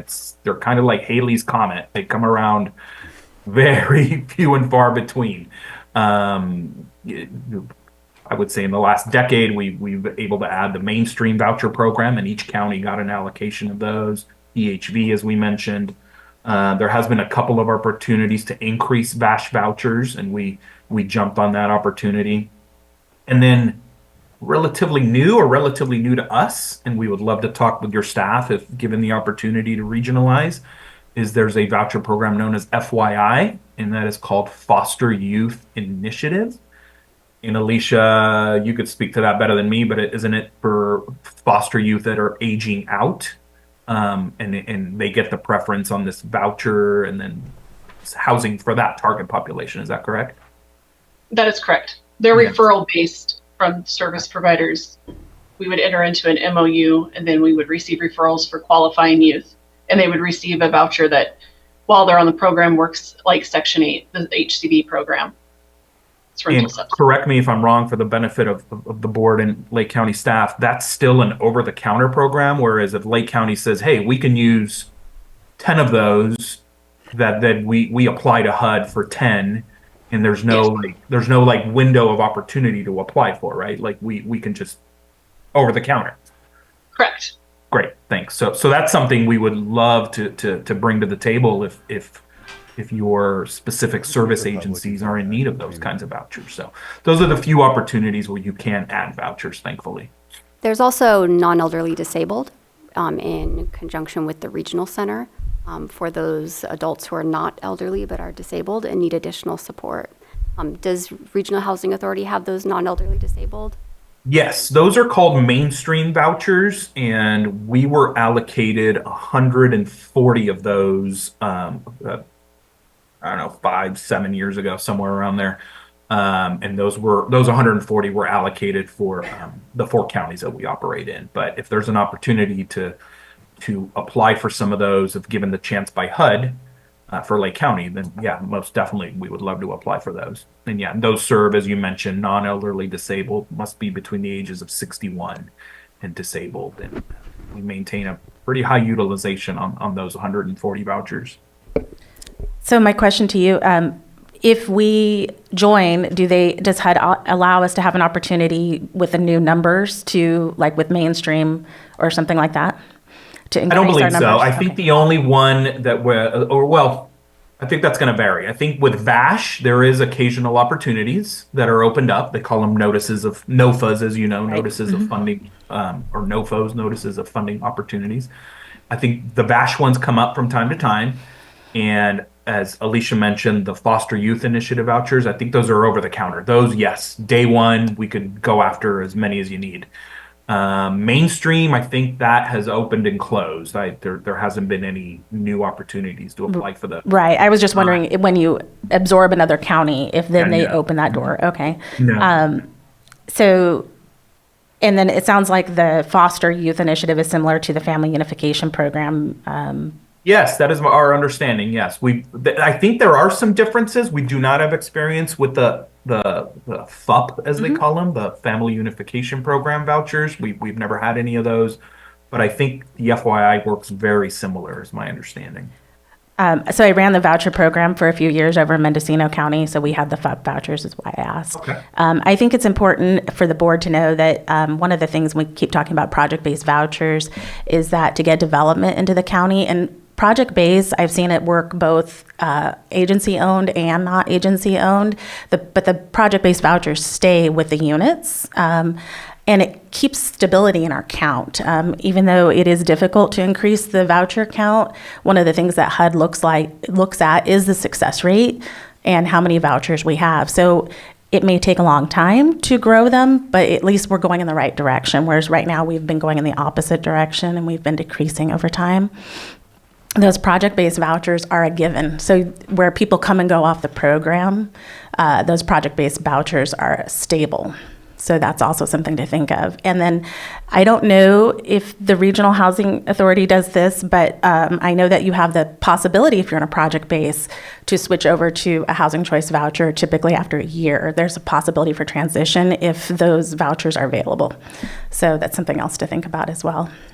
Yes, no, you are correct. The project-based voucher participant, if they meet certain conditions, does have a mobility or portability option. And Alicia can correct me if I'm wrong, but if someone's using a project-based voucher at a property and now a minimum of 12 months have gone by and they want to move for whatever reason, I believe if they are in good standing with that landlord ownership, good standing defined as not owing any rent, they haven't damaged, they don't owe any money for damages, what have you. And there is a voucher available, meaning there's budget to issue a voucher. I believe Alicia and her team maintain a project-based voucher mobility separate wait list. Is that correct, Alicia? That is correct. We have a choice mobility waiting list. Choice. All right. Okay. Well, thank you for that. I'm going to open to the public real quick, unless you have something else, Lisa. Nope, that's just it. to Thank make you. sure, and then we'll come back to the board. I know that there's a couple other comments and questions, but I want to make sure the public has a chance before we delve further. There's a very passionate group here and a knowledgeable group, and I know we have a need, but I want to make sure that we can get the public. Hi, Elaine Brown. Thank you. I just heard you say that it was till 2030, and then Congress is, I think you said Congress said now it's just 2026. Just what is the reason, and is that reversible? Is that your only question? Do you have more? Okay. And then, yes, if you could answer that, sir, briefly. Yeah, sure. So it kind of took housing authorities by surprise. There was a letter sent out to executive directors nationwide about going on 3 or 4 weeks ago now, that the appropriations will end December 31st of 2026, unless, and I believe the letter states that, unless Congress acts to renew that appropriation. So the emergency housing vouchers were always intended by Congress to be finite, to start and end. It was never, the bill was never written for it to be in perpetuity appropriations like the regular voucher program. It came, that appropriations came from the pandemic, and it was always written that it would sunset. In fact, Alicia and her team, right now, any EHV, emergency housing voucher participant that no longer is on the program, whether it's a voluntary opt-out or what have you, and that voucher is given back to us by attrition, it's gone, it sunsets. Alicia and her team are not allowed to recycle it and reissue that. And that went into effect in September of 2023. So that was the guidance given by HUD at the onset of this program. But with appropriations, we were told would go to 2030. So we're not quite sure if this came from the new administration and changing that.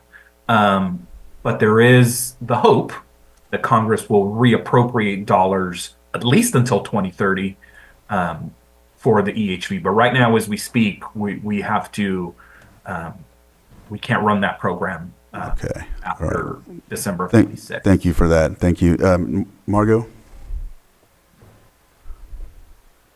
Thank you, Mr. Chair. Margot Kambara.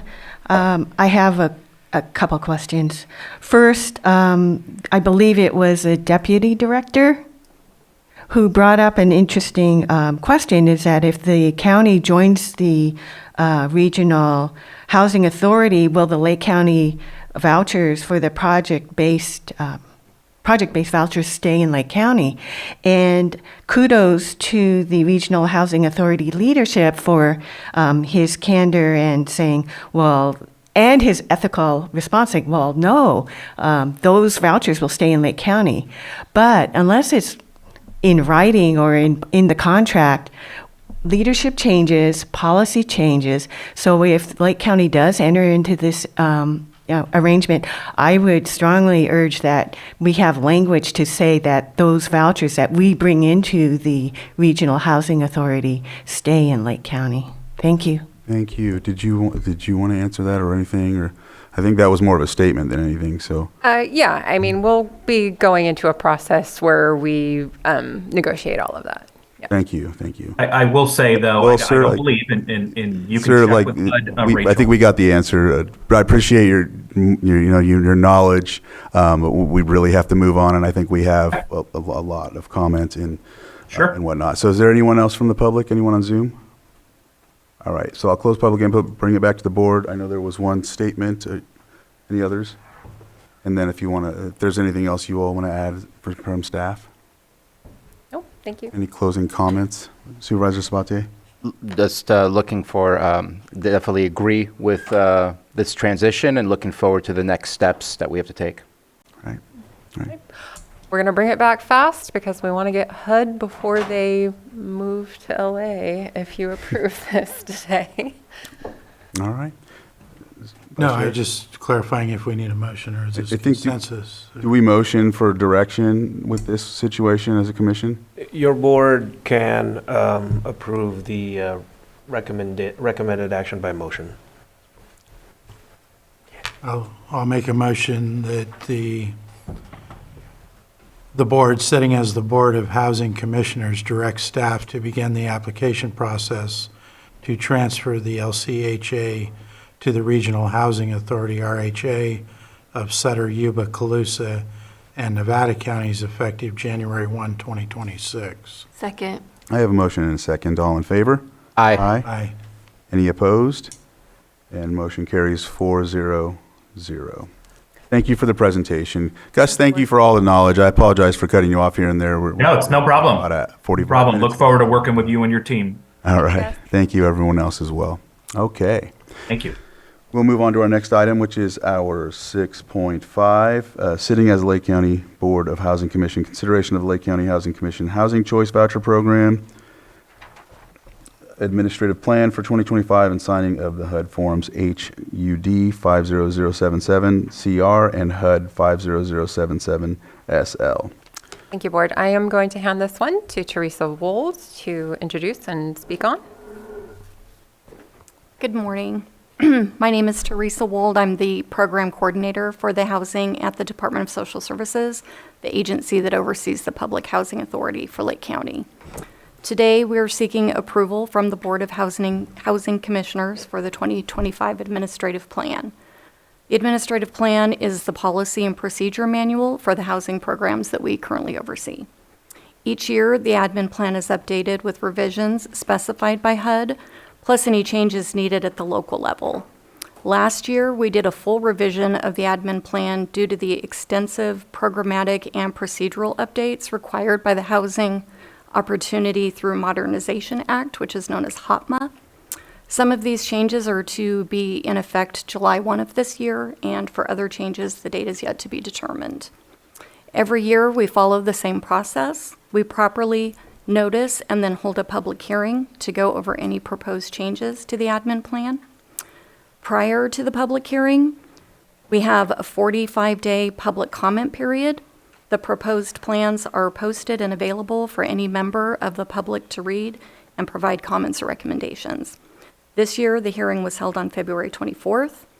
Attendees included 2 members of the Resident Advisory Board, 2 members of the public, 1 of the BOS members, and the Housing Commission staff.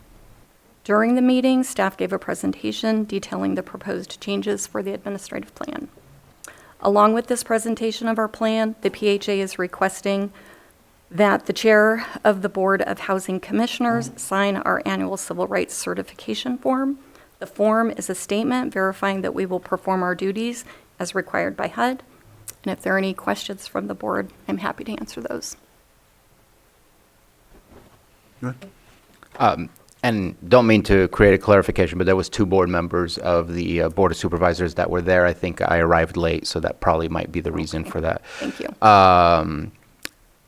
But I did appreciate the presentation and the understanding. It's such a large document. It is something that probably would scare people away from the program. I'm thankful for all the team members that help guide people through the process rather than dumping them with 900 pages of stuff to read.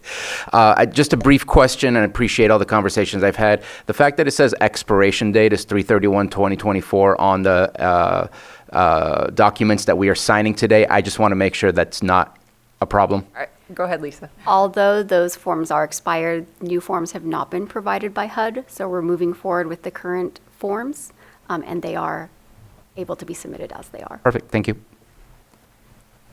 Any questions? All right, so I'll open it up to the public. Anybody in the chambers would like to comment on this, and if there's anyone on Zoom. All right, I'll bring it back to the board, and I think there is action. Yes. I'll, let's see, make sure I'm on the right one again. It looks like it's a motion to approve the Housing Choice Voucher Program Administrative Plan for 2025 and sign HUD Forms HUD 577 CR and HUD 577 SL. Authorize the chair to sign. So moved. Second. I have a motion and a second. All in favor? Aye. Aye. Any opposed? Motion carries 4-0-0. Thank you very much for the presentation. Thank you for your work, and I'm glad we're moving forward with all of this. Me too. Thank you. All right. you. Okay.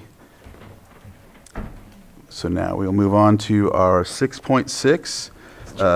It's our 10 o'clock public hearing, consideration of appeal AB 24-05, a planning commission's denial of major use permit, UP 2014, Nina Star Farms LLC, and Nevelina Bogdanova, applicant and appellant, location 23180 Shady Grove Road, Middletown, APN 004-006-16. And it looks like we have Community Development Director Maria Turner.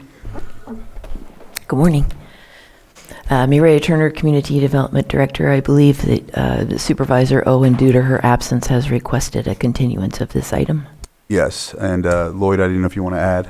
Yes, thank you, Mr. Chair. So on the request for continuance or continuance issue on this item, your board may want to take in any witnesses who may be sworn, who may need to be sworn in relation just on this issue of the continuance. Okay, and so, Johanna, if you want to do the swearing. Okay, and if you're on Zoom, please raise your hand or turn on the camera and acknowledge that you will be sworn in for this. That way, if you need to make a comment.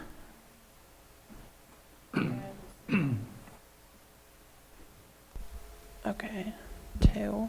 All right. Do you solemnly swear that the testimony you're about to give will be the truth? Audience, if you are here to speak on this, please, yes. And if you stand, it would be. If you could just stand, so like. Thank you. It's just acknowledging that you're swearing in. Okay, thank you. Do you solemnly swear that the testimony you're about to give will be the truth, the whole truth, and nothing but the truth? All right, thank you. We have 3 on Zoom. We have Nina Star, LLC, Donna, and the last hand lowered, but there was another one. All right. All right. And so just real quick, if there's any comments from the board, I know that ideally it would be, I think it would be respectful for us to continue this for Supervisor Owen as it is in her district. And I know that you all have done that for me in certain instances, so I'd appreciate to reciprocate. I'm in support of that. Okay. All right. So with that, I'll open it up to the public. Did you have anything else, Maria, before I do so? Nope. Johanna's working on the next date and time in case the board supports a continuance. Okay. And so briefly, if anybody would like to make a comment about this, let's keep it to the continuance, if anything, at this time. And if there's any comments, please come up to the microphone and state your name.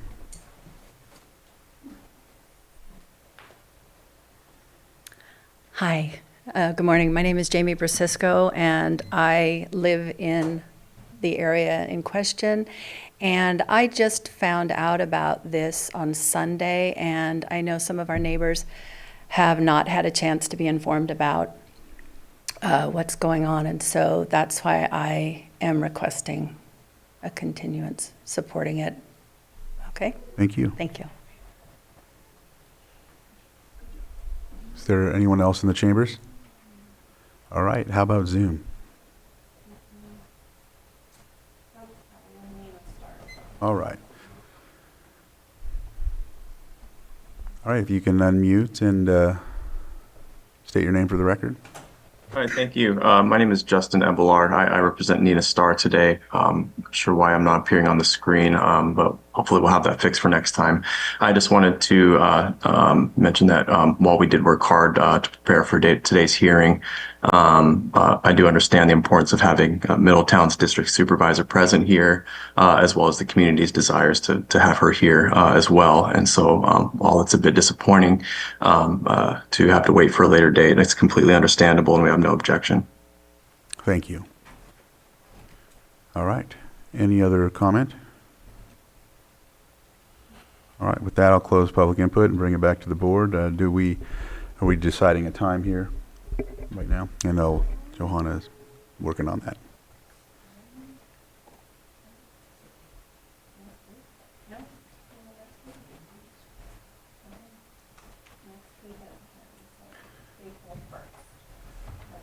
So April 1st at 10 a.m. All right. Is that okay with the board? Mm-hmm. Yes. And Supervisor Owen will be here then, so that's ideal. Okay. Do we need a motion for that, Lloyd? All right.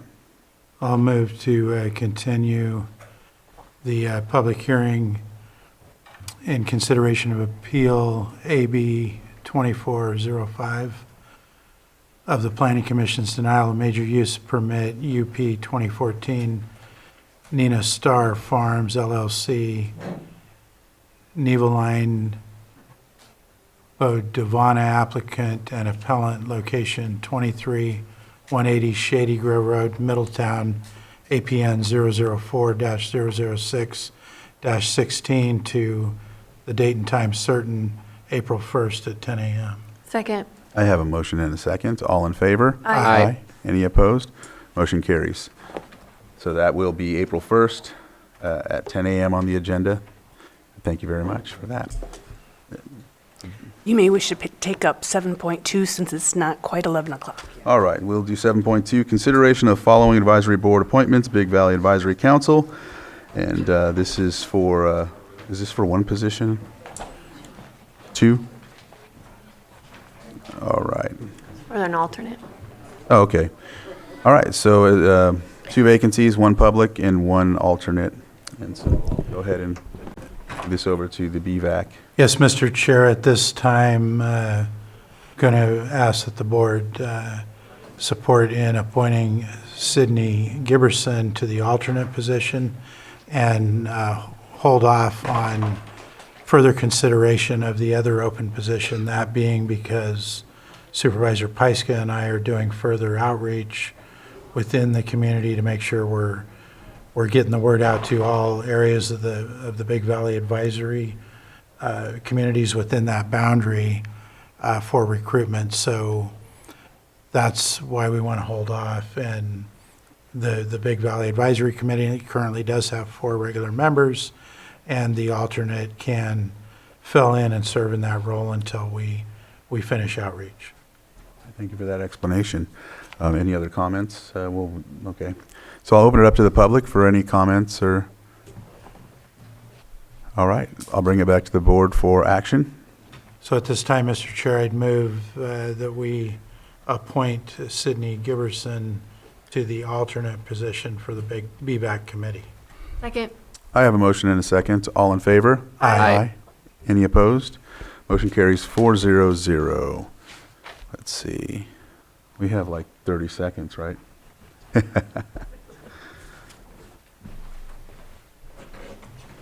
All right.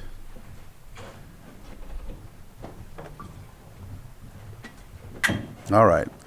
Our next item on the agenda is our 6.7, consideration of update on drought water shortage task force and drought resilience plan advisory committee membership and activities. And we have Community Development Director Turner and Water Resources Director Upadhyay here. Thank you. Mireya Turner, Community Development Director and Water Resources Director Upadhyay. On February 4th, the board considered a number of actions regarding SB 552, which is the requirement to develop a drought and low water resiliency plan. Among those actions taken by the board were to reorganize the existing drought task force to be the drought and low water task force, establish an ad hoc committee to work on that drought and low water resiliency plan, and transfer lead agency from water resources to community development. They also directed staff to go ahead and flesh out or identify potential members for this ad hoc committee, and to return today to give you an update. So that's why we're here. You'll see on the screen is the task force, though I think there's an error. It was the task force before the Board of Supervisors assigned Supervisor Owen in place of Supervisor Sabatier on this task force. Go back, please.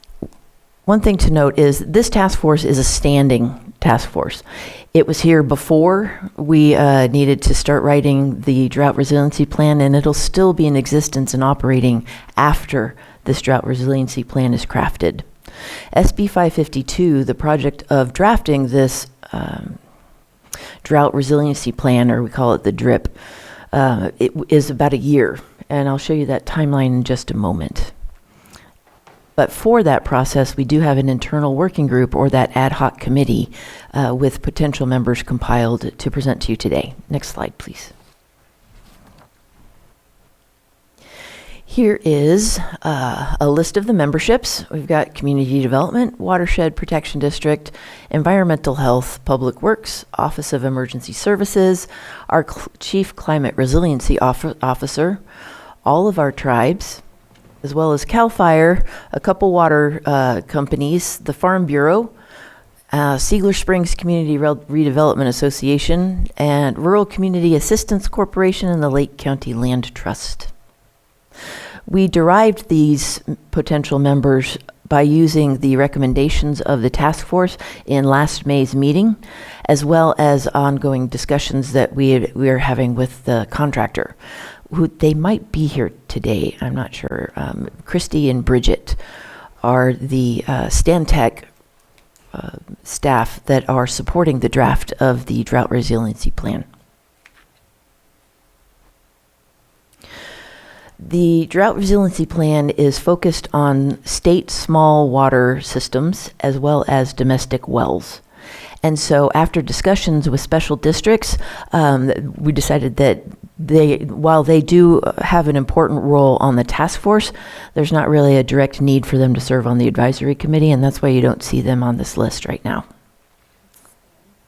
Stantec. It's Bridget or Christy. Oh, are they here? Awesome. And we do have the Stantec representatives here if you have more detailed questions, because I'm just telling you what I know, and then I'm done. Next slide, please. This is our schedule of activities for the SB 552 Drought Resiliency Plan. On the top, you'll see above that timeline, you'll see the task force meetings. So we have one currently scheduled for April 23rd.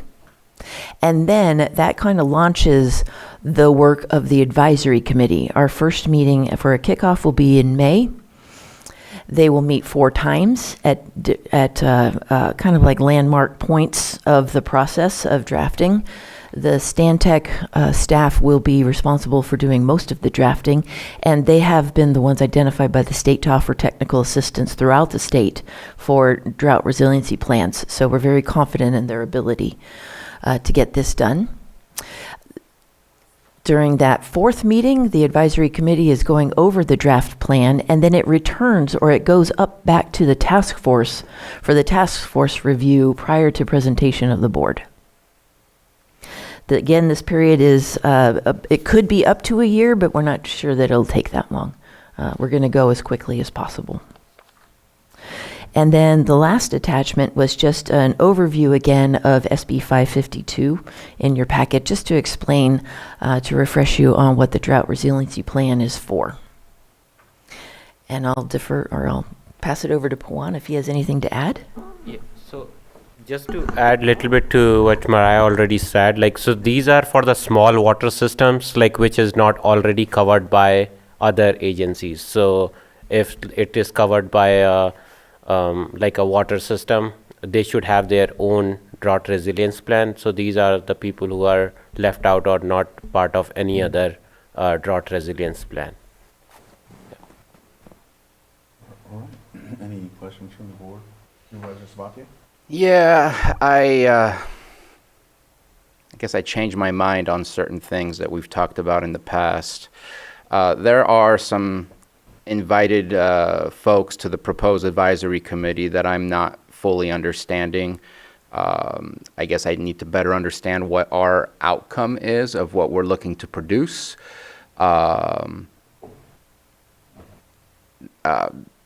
CAL FIRE and not fire districts. CAL FIRE is very specific about what they do. Fire districts are definitely more engaged within our communities in a different way. Golden State Water and Cal Water, 2 private water agencies and no other water agencies. Siegler Springs Community, why specifically that one? I would prefer maybe seeing somebody like the Chamber of Commerce to represent our businesses and the impact on businesses as a whole, rather than a specific area. And I'm not certain if this is a county-wide, everybody is going to be impacted, tribes, city, and county. I don't think so, because county plans don't impact tribes.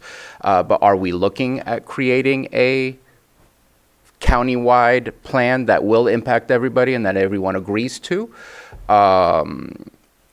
Just because I'm seeing all of the tribes listed, but there's differences in the tribes and what they can bring to the table as well. Some have EPA, some don't have EPA, so some will have the ability to bring some of that knowledge. Some of them have land, some of them don't.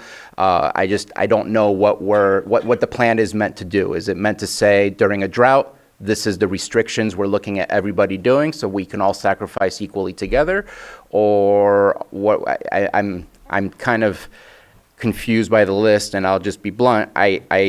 Community development has way too much on its plate, and I would much prefer not seeing community development at this point. Again, I've evolved and changed my mind, and I apologize, but we have so many important projects in the hands of community development that I want to make sure those projects are successful, and adding this on top with such what appears to be a semi-hasty timeline has me worried.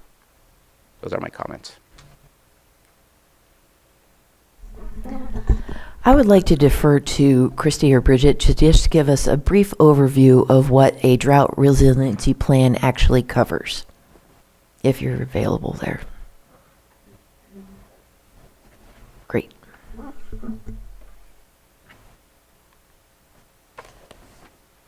Hello, Board of Supervisors. Thank you for giving us the opportunity to speak today. The Drought Resiliency Plan will cover state smalls and domestic wells within the county's jurisdiction.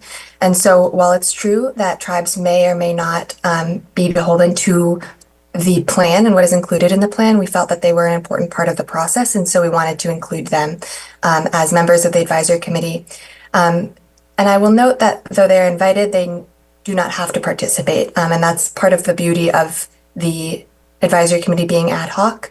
It enables them to participate if they would like and to the extent that they are able. And I apologize, I was joining as a panelist, and so I may have missed Supervisor Sabatier if you had other parts of the question that I did not answer. I'm happy to elaborate further.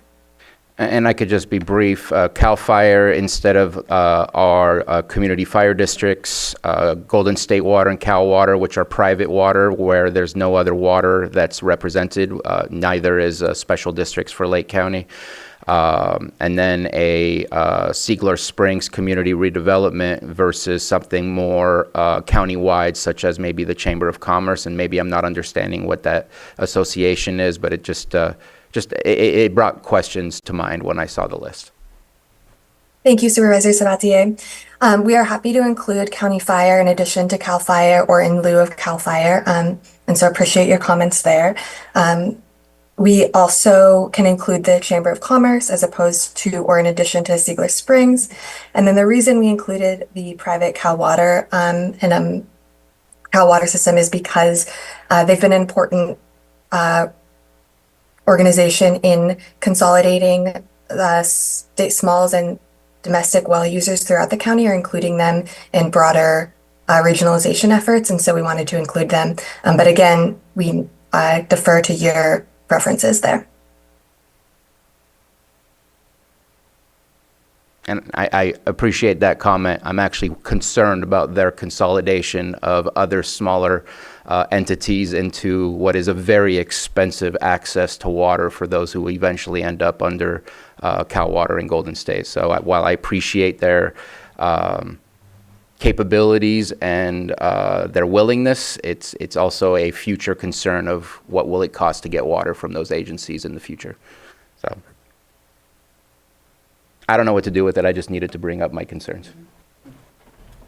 Any other questions? Well, I think special districts should be added. Is there a reason why they're not? Yes, because special districts does not deal with state smalls, water districts or water systems and domestic wells. Okay. But Robin and I did discuss it, and she's comfortable remaining on the task force because she'll get, special districts will have review authority and input at that time. And so the drought task force that's listed on the first page with her name, and Mhm. next is what's proposed. Yeah, sorry. Correct. Yeah, the task force is that standing task force that will review this plan before it comes to the board. The ad hoc committee is meeting only for that specific purpose, to sort of provide input during the drafting of the plan. Okay. And so,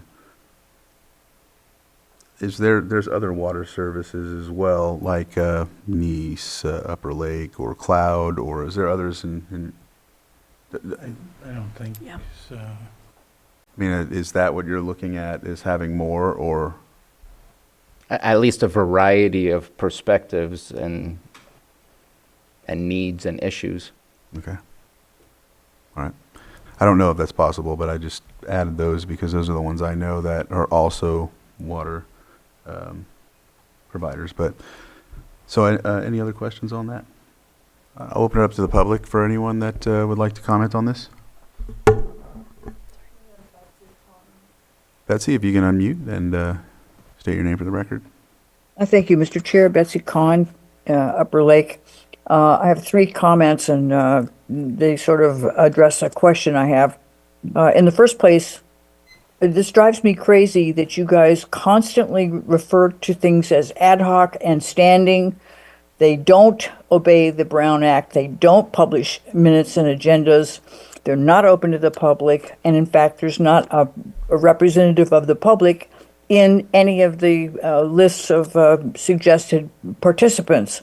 You have a clean water program. You have people in the watershed support system, people in the environmental support system. They need to be included. But think about this. You're dealing with small domestic well systems, 15 points of delivery, I think, or less, if I'm not mistaken. Those are not regulated by these municipal water companies, public water systems, or the corporate water systems. They don't. If you have a small water system, it's not a recipient of those purveyors. Not that you shouldn't address the whole conflict over what different purveyor qualities are. You have public water systems, corporate systems, and municipal, mutual stockholder based. And there's an awful lot of conflict. We constantly hear about this. Some of this is going on in the city of Clear Lake right now, where they're trying to figure out how to get all 3 different types of water purveyors to help the city develop.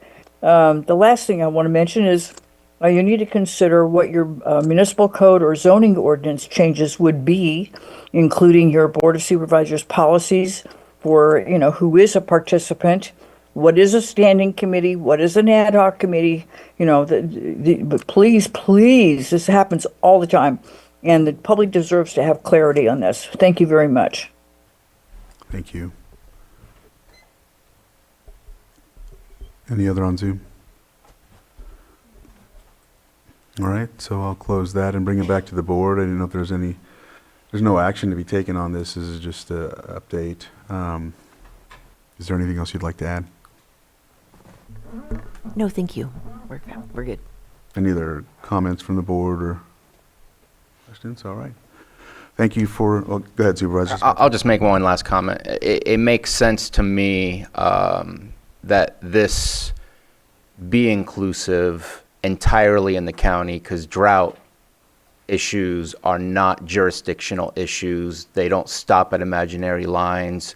Water tables expand further than those lines. And so I think the way that it is identified with all of the tribes in the county is good if that's the perspective we have, but it would need to include the cities as well, because I think we all need to be on the same page on how to deal with drought and not have one jurisdiction doing something that does not help the other one as we're trying to deal with drought. And so that would be my perspective, because I think we need to all play together with an agreed upon plan when we're dealing with emergency situations such as drought.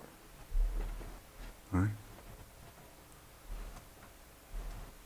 Anything else to add? And I don't know if we could even make any action on that or anything, but I think you've heard in. Really looking forward to getting going on this. Yes. All right. Thank you. Thank you. 7.3. All right. 7.3, consideration of presentation of 2024 housing element and general plan annual progress reports. Yes, we can take one moment. Let's just take a 5-minute break. Thank you. Thank you. How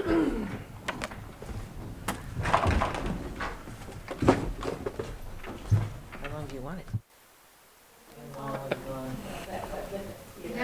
What is that flashing light I see on the mirror?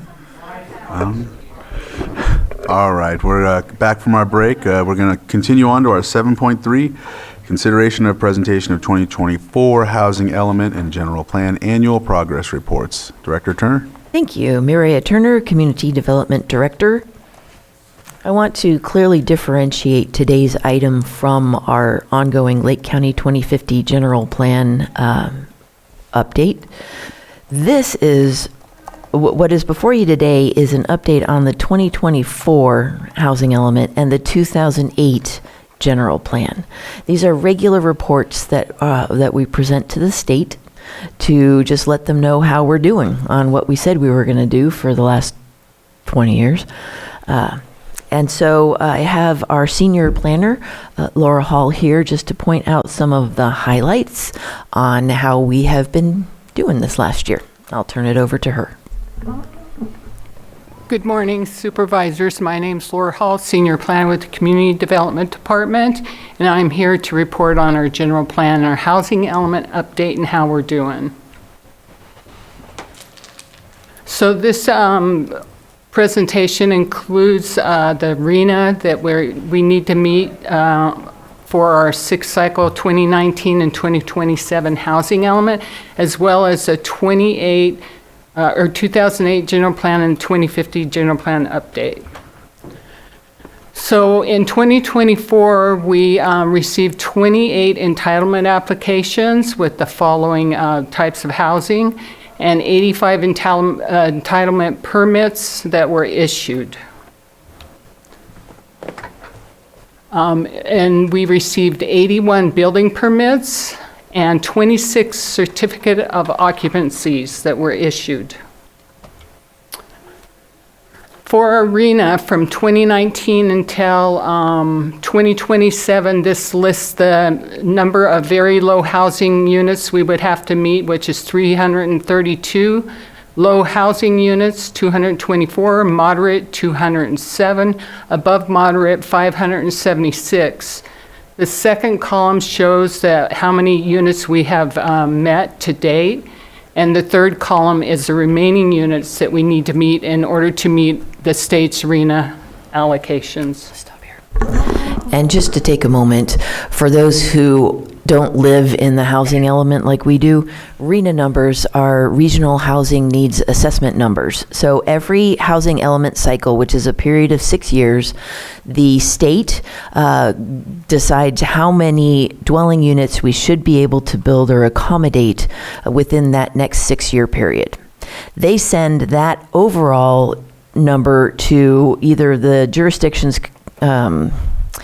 county or commission of governments or council of governments, or in our case, since we're rural, they send it to the Lake APC, the Area Planning Council.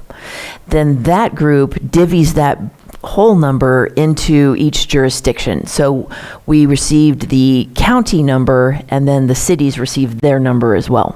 And so for every 6-year housing element period, we're looking to make sure we're satisfying our RHNAs. If not, we'd like to have this many houses built because it takes care of not just the housing stock we lost, but the anticipated growth in the future. But this is, so that's what RHNA numbers are. Thank you. For the general plan, I'm just going to provide an overview of what we accomplished last year. We had 2 general plan amendments and rezones. One was to correct the zoning on one property, and the other was to turn a firehouse into a single-family dwelling. These are some of the achievements that we met in 2024. 44 projects went before the Planning Commission, and we met 60. These numbers are going to be off a little bit because we're currently working with the state on submitting both annual progress reports, so they may change slightly. But we ended up meeting 16 very low units, 13 low units, 14 moderate, and 38 moderate. Those are not going to match what's in this power presentation because it's been uploaded, or we heard from HCD 2 days ago, and we're starting to make the revisions to the housing element annual progress report. We had 2 general plan conformity projects, which included the Wolf Creek Bridge project and a vacate of Collier Avenue. And we also, another department also completed the 2024 Regional Transportation Impact Program. And go back to that slide, please. For those watching, GPC's General Plan Conformity Determinations, according to the state government code, whenever a jurisdiction acquires land, gets rid of land, builds stuff, they have to go before the Planning Commission with this proposed project and make sure that it is consistent with the general plan. We are not to act outside of the community's vision for its neighborhoods. Thank you. I think we missed a slide here. Okay.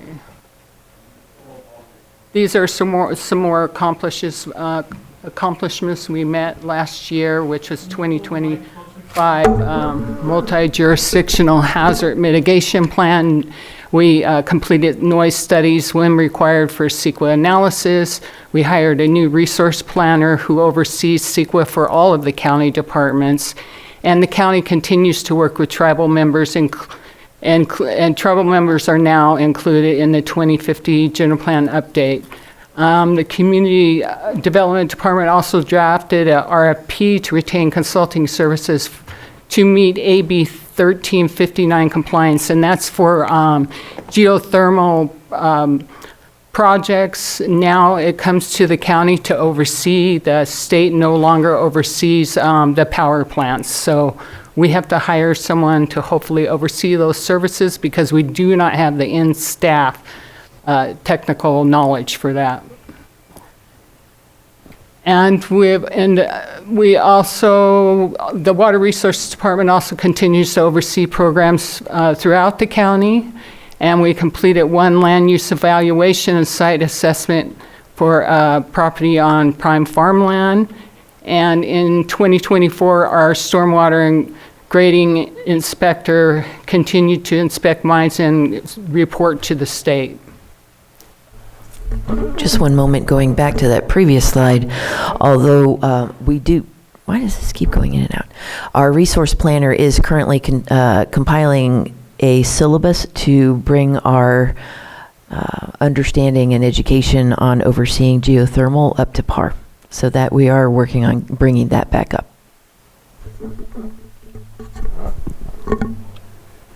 And so we also received the following grant funding last year, 150,000 LEAP funds that went towards the update of the General Plan 2050, and REAP funds in the amount of 149,682 for the same. Just to add, also included in those LEAP funds was the Housing Action and Implementation Plan, which we do expect is going to significantly inform our housing element when we do that update as well. So we're leveraging those funds for a future project. And we're also including in this presentation work that's been done on the 2050 last year. And that includes the General Plan Advisory Committee, 3 meetings from March 15th to July 11th. The local area plan advisory committees held 10 meetings, and the local area plan meeting series 1 occurred from April 8th to May 1st, included the following areas. And there were 3 focus group stakeholder meetings that were held from May 20th to December 19th. And we worked on, and this is the Housing Action and Implementation Plan that Maria just mentioned. And there was work on the Climate Adaptation Plan, and preparation of the draft Environmental Impact Report will begin in the spring of 2025 to spring of 2026. And just to clarify on that last slide regarding the 10 LAPAC meetings, it did stop I'm not sure why we ended the counting on October 19th because it doesn't include the approximately 30 other LAPAC meetings that took place in the subsequent 4 weeks. And so staff recommends that the Board of Supervisors take the following actions. Consider the housing element annual progress report and general plan progress report and allow oral testimony or written comments from the public. Thank you. We are not requesting any action from the board today. This was a presentation just to bring the highlights to you. We are currently working with the state housing and community development to upload our APR reports as required by state law. And that's the end of the presentation. Do you have any questions? All right. Thank you. Any questions from the board? All right, I'll open it up to the public if there's any questions or concerns on this item. Zoom? All right. Well, thank you very much for the presentation, and we'll go on to our next item. We have, it's 11:36. Calendars. Calendars, all right. Who would like to start? I can. Go ahead, Vice Chair.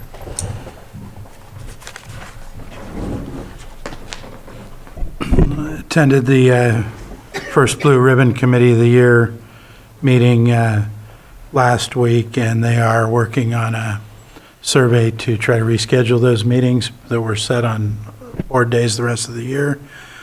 I met with the LAFCO director to get some training to learn more about that. Attended the judges' breakfast last week.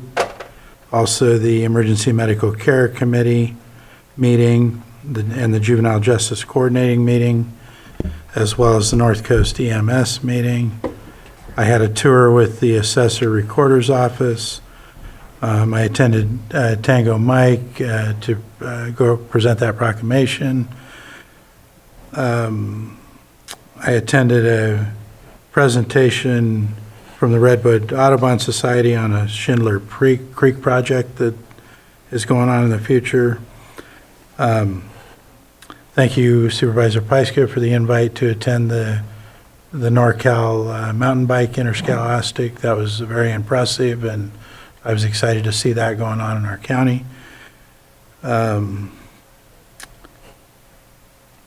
Let's see, I also toured the Air Quality Management District yesterday. I'm volunteering on the Water Resources Hitch Survey. Was able to see Hitch yesterday. They're very active in Adobe Creek in my section, and I was able to count 25, so that was pretty exciting. Had a meeting with the Lakeport mayor. I'll be at the fire board meetings tonight. They're going to be interviewing 6 candidates and potentially making a recommendation to send to us, which will be on our agenda next week for fire board appointment. Tomorrow I'll be helping with the community food project. For 8 weeks we've been serving hot home-cooked meals to the Circle of the Native Minds peers, as well as all the residents at our Hamilton Haven shelter out on North Lakeport. And tomorrow's our last one of that project. We have a first 5 meeting tomorrow, and I'll be attending the Sheriff's Foundation dinner this weekend. Thank you. All right. All right. Supervisor Pyska. Last week, let's see.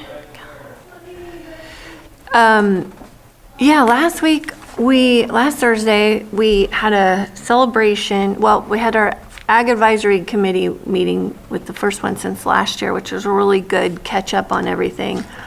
One of the things of note there was talking about the changes that are happening, and it seems about 10% of the wine grapes over the last 18 months have been removed from the county. So it's something to monitor. They were older vines, but with changes in the industry and wine grape sales and wine sales down, it's something for us to just be aware of and and monitor. But then there's another ag advisory with Fish and Wildlife meeting coming this week. So activities happening back in that group, which was good.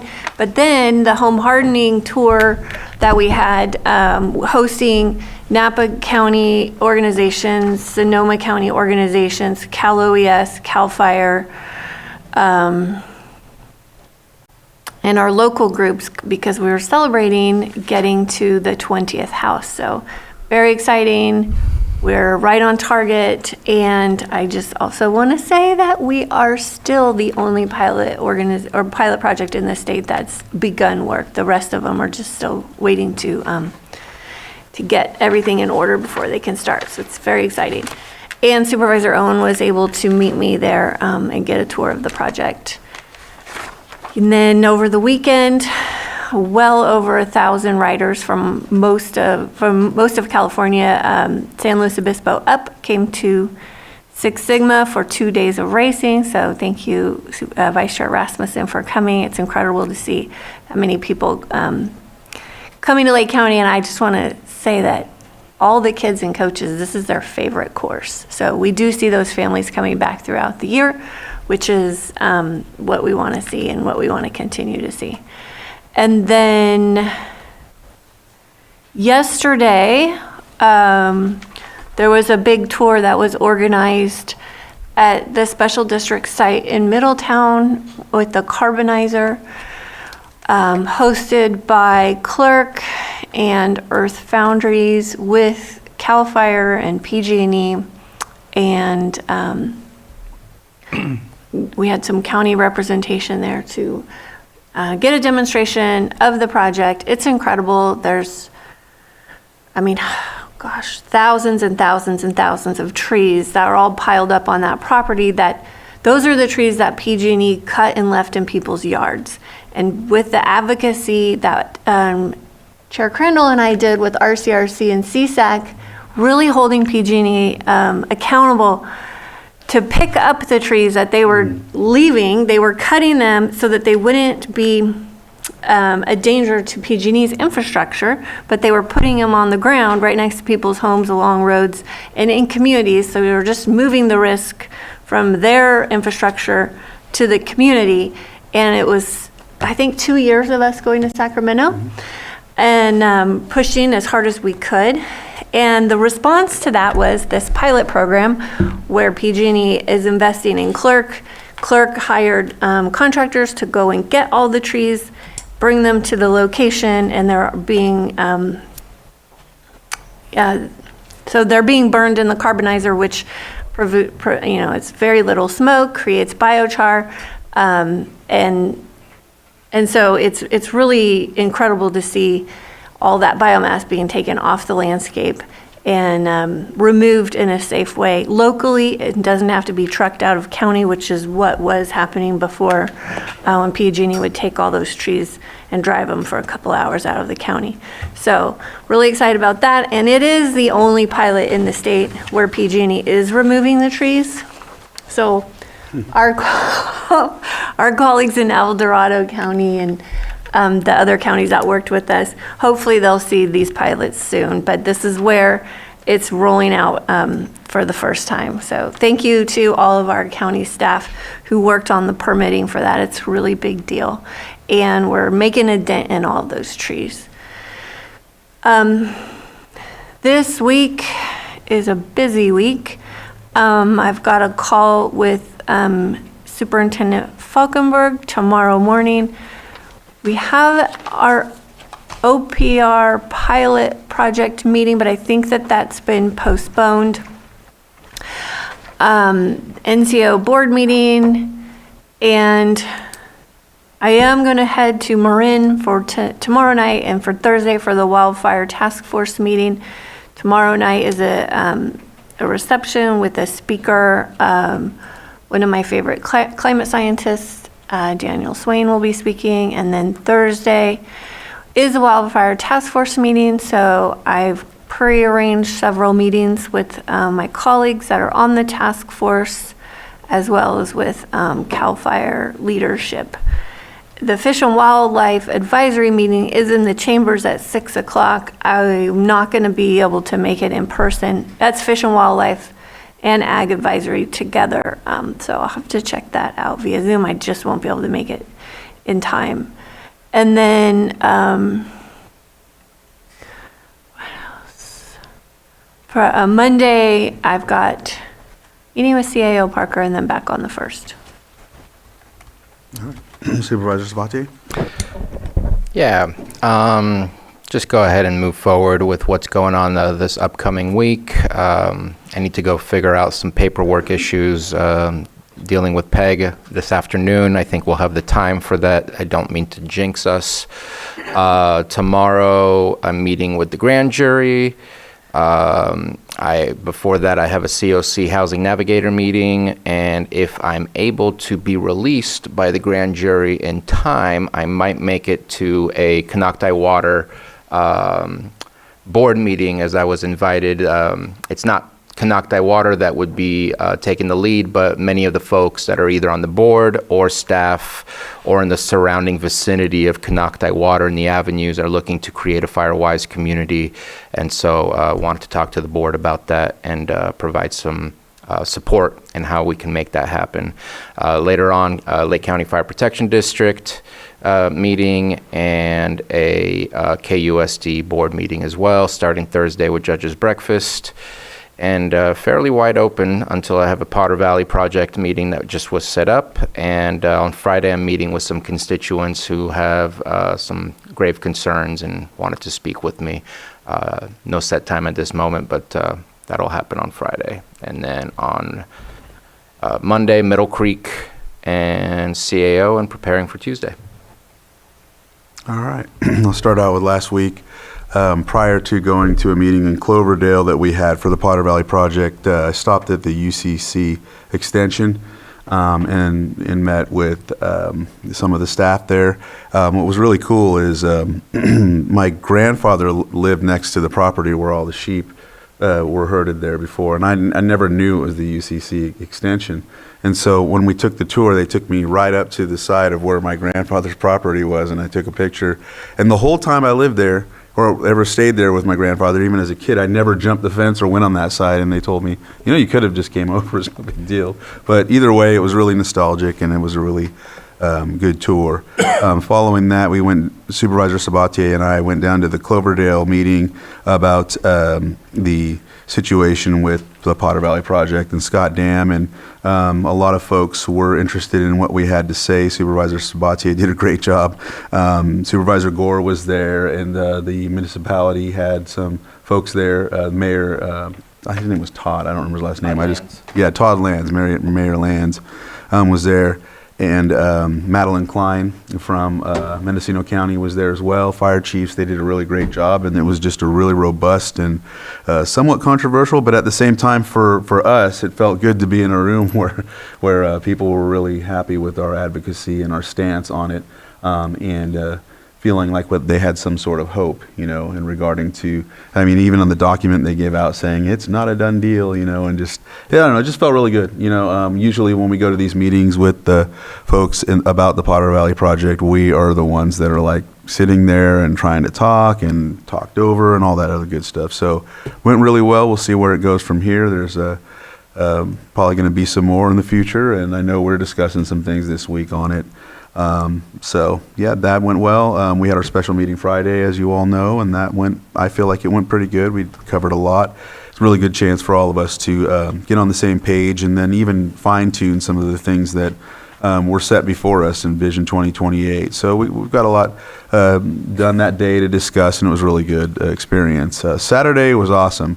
We had the first dump day for partnership with Community Development Cal Recycle, 50 tons. Is what was reported by 360 Junk Hauling, and just so many people coming and dumping, and some people 5 or 6. I think one group brought 10, but legitimately reason. It wasn't just like, oh, they have, they're working and they're doing. No, they had this amount in their yards in different areas. So that was really cool to see. Vance, Ricks, and I actually went, like we did last time, we picked up 3 trailers and we just went to people who needed help or stuff that was just sitting on the side. And so that was really cool, picking up some things and going to the areas that are the problem areas, if that makes sense. So we hit those. So yeah, that went well. Next weekend, there's another one from on Saturday at the same spot next to the Nice Fire Station from 8 to 1. And so we'll see if we get the same amount, less or more. Either way, I'm glad to see it happening, and it was really really accepted by the community. They really enjoyed it. Yesterday I went to Sacramento. The State Office of Tribal Affairs invited me to the California Tribal Nations Summit to speak as a supervisor. Last year I went as a tribal leader, but this year they asked me to come speak as a supervisor. And so basically I was on a panel where we discussed the intricacies and collaboration of counties working with tribes and how and just getting the tribes and ideas how they can work with their counties and whatnot. And some of the things we do. And so one of the things I mentioned was the tribal liaison. We have a tribal liaison. The state does have that model. They have some tribal liaisons as well. And that's actually why we were at that meeting, because they set that up. I talked about our partnership in water resources with Hitch, our departments with Hitch. I talked about the TIPO group that we put together, and that was the meeting last week we had. And so that's how we're trying to build those relationships and whatnot. There's been a lot of more inclusiveness with tribes on advisory committees in different areas, so that way there's a voice for policy-driven committees. Also just really doing things that haven't been done from the past. And we're taking those small steps, and I mentioned to them that it's important for them to designate a council member or someone from the community to come to the meetings from their tribe's perspective, rather than or approach their supervisors, of course, and all of that as well. So that was a really fun thing to do. I enjoyed it. Got back late, but it is what it is. Today I go to RCRC, Rural County Representatives of California, so I'll be going to that. Starts at 8, so I should be able to get out of there in time to come back to John T. Klaus, which is in Clear Lake Oaks tomorrow. And then, I might have to, if I can stay the whole time I will, but I know I have to go to the North Shore Business Association, which is at the Lucerne Bistro. And so I'll be heading to that as well. It's like a mixer. Let's see, Thursday, Supervisor Sabatier, you mentioned the meeting we'll be having about the Potter Valley project. Saturday is another garbage dump day. I mentioned it earlier, but I want to make sure everybody knows. From 8 to 1 at right next to the Nice Fire Station. Monday, CAO meeting, and then county staff meeting again about the Middle Creek situation. And back here Tuesday for our Board of Supervisors on April 1st. And so that covers the calendars. We're a little ahead of the lunch hour, but I mean, it's not going to hurt to have an extra 7 minutes, will it? All right, so we'll go ahead and break now for lunch. We'll be coming back and dealing with 6.8, 6.9, and then going to closed session after that, later on down the line. Thank you very much. We'll see you after lunch. All right, we do. She's here. All right, welcome back from our lunch break. We're going to go ahead and move on to our 1 o'clock, 6.8. Sitting as the Board of Directors, Lake County Watershed Protection District, consider to A, waive County Code Chapter 2, Section 2-38.22 due to the unique nature of services, and B, award Clear Lake LG Sonic Buoy Harmful Algal Bloom Mitigation Project in the amount of $921,407.12 and authorize the chair to sign and the Water Resources Director to execute the contract between the Watershed Protection District and LG Sonic. All right, Dr. Upadhyay. Yeah, so I will give an executive summary, and then I can address any questions that might we have. And then we also have the LG Sonic representative online, so if we have any question for him, he can address as well. All right. The Clear Lake LG Sonic Buoy Harmful Algae Bloom Mitigation Project is designed to reduce the harmful impacts of blue-green algae and cyanobacteria, while lowering processing cost for drinking water purveyors. Clear Lake, one of the oldest lake in North America, faces annual contamination from harmful algae blooms, fueled by phosphorus, nitrogen, and rising temperatures. with 60% of Lake County relying on Clear Lake for drinking water. Addressing harmful algae bloom is a priority. This 24-month project involves the purchase, installation, and operation of 14 algal mitigation buoys from LG Sonic, incorporating interactive algae control software. The system utilizes ultrasonic wave to inhibit algae growth by reducing buoyancy and nutrient access, preventing toxic blooms without harming aquatic life. The Lake County Water Resources Department will oversee implementation and long-term maintenance in partnership with LG Sonic. Grant funding for this project was made available in 2024, and due to the unique nature of the technology, the project qualifies as a sole source procurement based on the original LG Sonic proposal. The project will be funded through Budget Unit 8109 and reimbursed by 1120. So 8109 is the Watershed Protection District main account, and then 1120 is the admin account.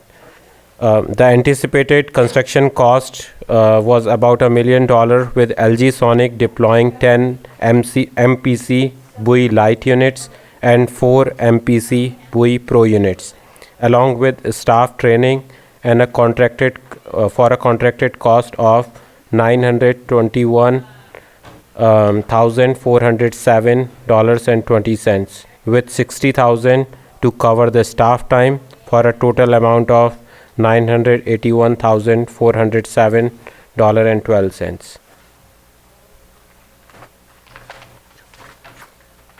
Yeah, that's it. All right. Did you have anything, Supervisor Sabatier? Yes, I appreciated the fact that we added this to our mitigation CDBG grant. This was approved, as well as I think the other projects that were along with this. Excited when we got awarded by the state, our state contract, and happy to be in this position today where we can move forward and hope to see some impacts to our lake. And if the impact is what we hope and anticipate to see, that maybe this is something we can look at further on down the road to expand. Because I know this is not the only area in our lake that does experience massive algal blooms. Supervisor Pyska, and then Vice Chair. Well, I'm glad that we were able to get grant funding for this. I have some concerns about the overall plan that are not in the contract yet, and I'd really like to see that filled out before we move forward. This is and I did send the questions to staff earlier to look at. This is I think there's impacts to navigation on the lake, safety concerns. I don't know where the county falls for risk. I know we have our sheriff here to see if he has any input or if he's been part of the discussion. I think educating the public is a big piece of this too. I'm very concerned about vandalism and tampering with them and damage, and what the plan is for replacement and where that funding comes from. And then the partners that are potential partners that are listed on the end, I'm not sure if there's a cohesive plan for them to be involved yet. So I don't want to get off on running with this project without really clearly thinking through a lot of these things. I just imagine, I know people are gonna run into them and jump on them and jump off of them. And I have seen people rip solar panels off road signs in Cobb. So, these are the type of realities I think we're gonna run into. And so I'd just like to see a better developed plan, and who's gonna be running point on this. Is this Water Resources? Is this gonna be Marine Patrol? How is this all gonna work? So these are all the questions that, I still have from our last conversation. So I'll just leave it at that. Vice Chair? Yeah, I have some questions. I'll comment first that I think this is, it's great that we're looking at the technology and trying to bring in these projects that are going to mitigate some of these problems in the lake. It's critical that we continue to work on these things for, to keep the lake attractive for recreation and also the water usage that we draw out of there. My first question, I know the staff report, and you mentioned it, that there's no harm to aquatic life. Does that also account for like waterfowl and other bird life that's on the lake? Do we know anything about that?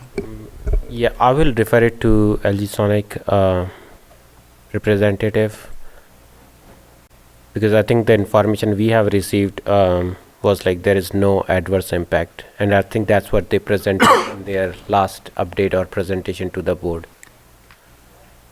Okay, this is the first time I'm learning about this, with this coming on this agenda, so. If he would like to, is he a presenter or, okay. Is it Mr. TJ Deepsea, LG Sonic. There you go. Thank you, board member. There is no known concern to wildlife, including bird habitat, and to our usual experience, we actually find that the birds like to congregate on the buoys, and the enhanced water quality tends to enhance their ability to hunt and to use the fish resources to their advantage. Okay. And another advantage of the buoys too is that we definitely see a shift towards green algae dominance, which is natural to Clear Lake, which we expect to also provide some positive impacts to the Clear Lake catch. Okay, thank you. Another question I had was, I understand in reading the contract that we're going to have to facilitate the appropriate boat for installation. Do we have that, or are we going to have to hire a barge contractor, and is that additional cost that's not in the contract? Yeah, I think we did had a discussion with them. So I think we have to, we discussed saying, depending on the size of the buoy itself, the boat we have might not work. We need something bigger. But I think what came out from the discussion is like we can work it out once we have like the plan to go ahead with this project. Yeah, because I think there are the local boat rental or something which we can do, because deploying all this, they will take like 3 days or 2 to 3 days, so we can rent a boat for that period of time. So we'd be looking to rent a boat and have our own staff do the installation? So our staff would be present during all that time to help out, and I think our plan is also to reach out to City of Clear Lake if they can also have 1 or 2 of their staff be there. But right now we are just waiting whether we are going ahead with this project or not. But we did had discussion along that lines. Okay. Another question I had that I didn't see outlined was, do these buoys have like lights on them for if boats are navigating at night? And yes, so these comes with their own lights, but we will also install like the navigational buoys, hazard buoys around them, so that this would be like an additional round of safety. And also we talked about saying a reflective strip attached to them, so somebody coming at the night time, they can, like how we have in the cars or vehicles, that kind of, so it can be more visible at night time as well. okay, and then the other main concern I had was if the sheriff had been involved in any discussions about the planning of where these were going to be located, being that he runs our marine patrol, so I was wanting to find out if we'd had any discussions there. I don't believe we have, but I think that's important as well to work into installation planning or navigation plan for the public regarding these buoys. Yeah, I think that makes sense. Like moving forward, probably we can include them in our discussion. But for the specific location, because they are going on the east side of the lake, so that location is very specific because we want to address on that particular area because that's more affected. As far as they go, I don't think there is like a specific pinpoint location kind of thing. We can move them around a little bit here and there. But yeah, I think that even the one which you see on the map is kind of very broad. So as far as they overlap each other, I think that's what we are looking at. So no area is left in between. So, because there's the map in the presentation and then there's the map that's Yes. on its own. So Yeah, I looked at both of those maps, and which one are we looking at for the plan? I was also curious if that, During this, or you want to? This one is the map on the. I was going to let him finish. Okay, okay. So these are like Just the if you- locations. That's the one, not the other one that's in the presentation. I think they are the same. This is And- the zoomed in version. yeah, That's a zoomed out. they were similar. And then I guess I wasn't sure if this area of the lake, I know it's around the Clear Lake Highlands, is this all within a 5-mile or a restricted speed area, or some is this outside of that? So the restricted speed is very close to lakeshore, like when you come closer. But I think there would be areas in between here where the speed would be higher. But we do plan to, like when we install these, put like Facebook ads or the public boat launches. We will have a map of these things posted on the launch site so people can look at it beforehand. And because water resources also in charge for the lake navigation, so we can also put out like public awareness or other kind of thing where how we inform public, because we do have ramp monitors on the ground, so that can be part of our information to get the information out. Okay. I believe those were my questions at this point. Yeah, Maria, did you have something to add to that? I seen that you had your hand up. And then Supervisor Sabatier, once she's finished, you can go ahead. Thank you. Yes, Mireya Turner, Community Development Director. Just letting you know that CEQA review is actually ongoing. We do have a few requests for information to the Water Resources Department that we're still waiting to hear back on. We are hopeful for an exemption, but we have not had the opportunity to make that determination yet. Thank you. So I would appreciate it if this approval could be, if the board intends to approve it, that it be done contingent on completion of CEQA. Thanks. Supervisor Sabatier? And on that last comment, rightfully so, that is part of the process. I had some similar questions. My first question was its impact to wildlife.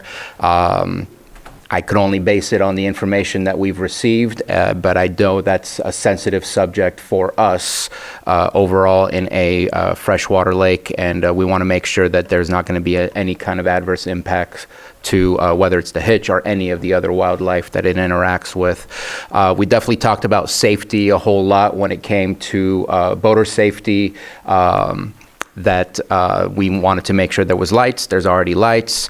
We talked about putting sticker of property of the County of Lake, and obviously a conversation with the sheriff, because I know that LG Sonic said that in other areas they do put stickers that are more alerting to boaters by showing the sheriff insignia of please don't touch or something like that. Obviously, we would need to get approval to do so. But those things can easily be done and added on to it. Boats already navigate around some of the buoys that do exist, especially in that southern part of the lake. There is one in between. I want to say it's close to Monitor Point, maybe a little further out towards Lily Cove and Jago Bay. There's a light that a beacon that flashes all day long, all night long. I don't believe that is a continuous issue. It may have been an issue once or every so often, but it's not something that I've heard since been in this board that has been an issue, and I think people navigate around those types of barriers quite easily because it's so visible.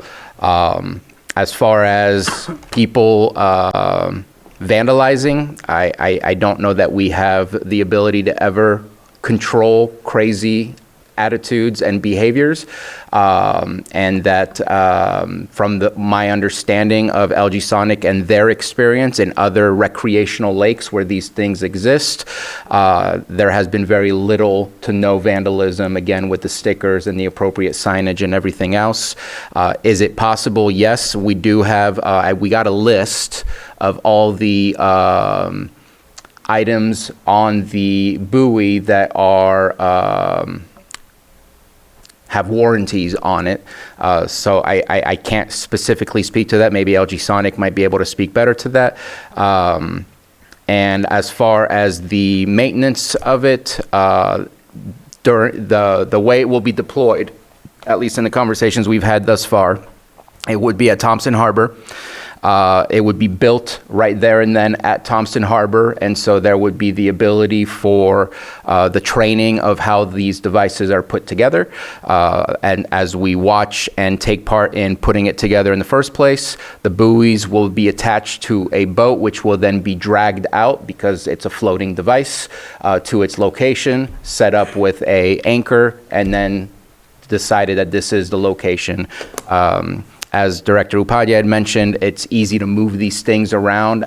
If we need to, there is an anchor, a very heavy weight attached to it, so it's not easy for anyone to just move it around.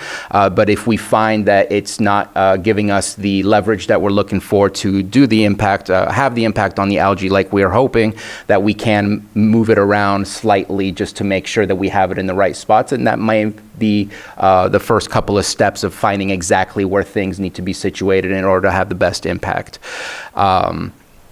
There are some logistics that I didn't want to get into in the first place before getting approval for this contract, such as sitting down with the City of Clear Lake and getting a plan of where do these pallets, there's 14 pallets, I believe, that are supposed to be delivered to us, where do we place them and position them so that it's most easily accessible and decrease the potential of logistical issues when it becomes the day of putting these together and then deploying them out in the lake. And so I didn't want to take up any more time than we needed until this contract was approved.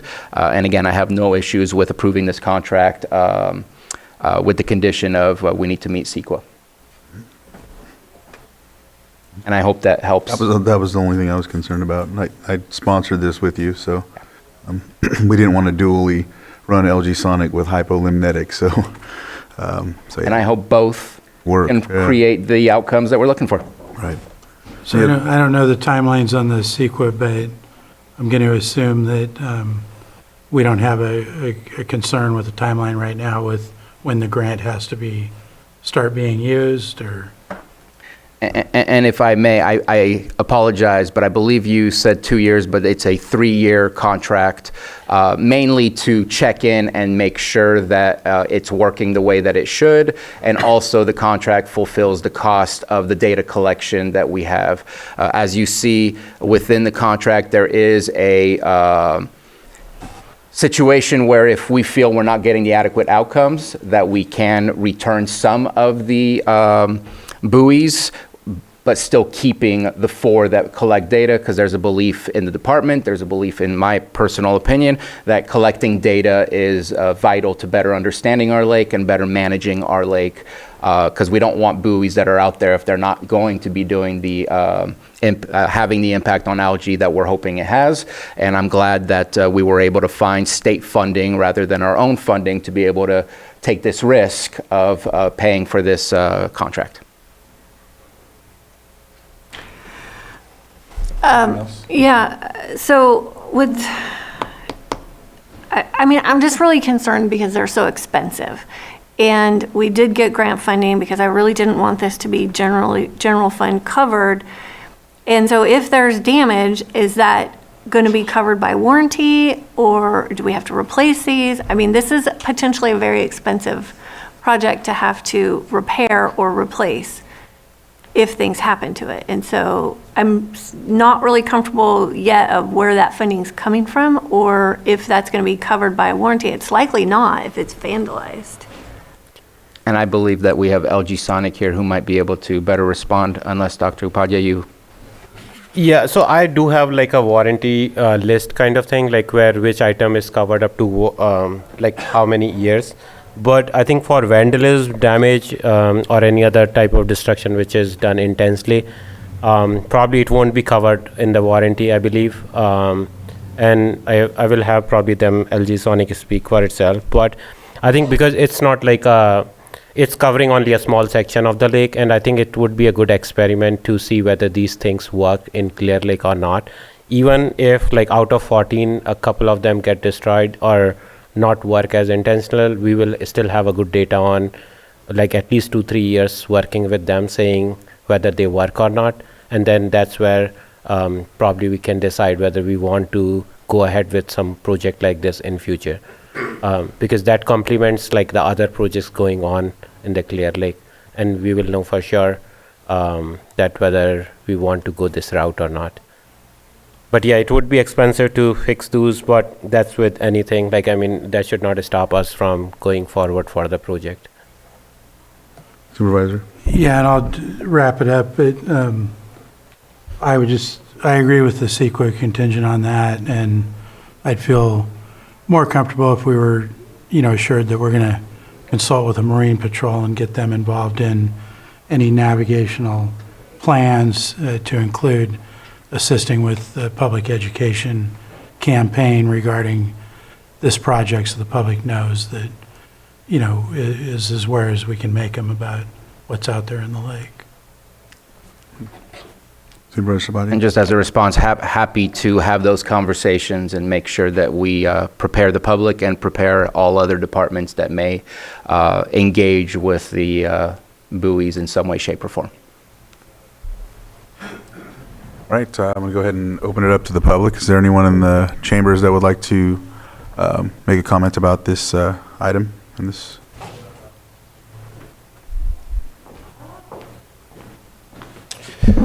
Good afternoon, Chair Crandall, board members, Alan Flores, City Manager, Clear Lake. Just appreciate this item being in front of you today. Appreciate Chair Crandall and Supervisor Sabatier bringing this forward quite some time ago, and we'd really like to see this project tried out, making an impact hopefully on the water quality in the Clear Lake area. I understand that there was a direction to try to get grant funding. Fortunately, Supervisor Sabatier, I know in particular, put an enormous amount of work into making sure that the funding was available for this. So I don't think it's a surprise to anyone here that along the shoreline of the city of Clear Lake is one of the most negatively impacted areas of the lake when we have algae problems, and certainly impacting the largest concentration of population around the lake negatively. So look forward to moving forward with approving the contract and putting this project into play, and hopefully we see some real positive impacts from it. So thank you. Thank you. Go ahead. I just want to make sure and give credit where credit is due. Thank you to Terry Logsden for putting all of the effort in the mitigation grant process. Truly appreciate your work. I know that there was some pushback from the state at one point. You probably like most other grants, but you had to provide some extra information in order to get it through the finish line, and truly appreciate the efforts. Yep. Thank you, Terry.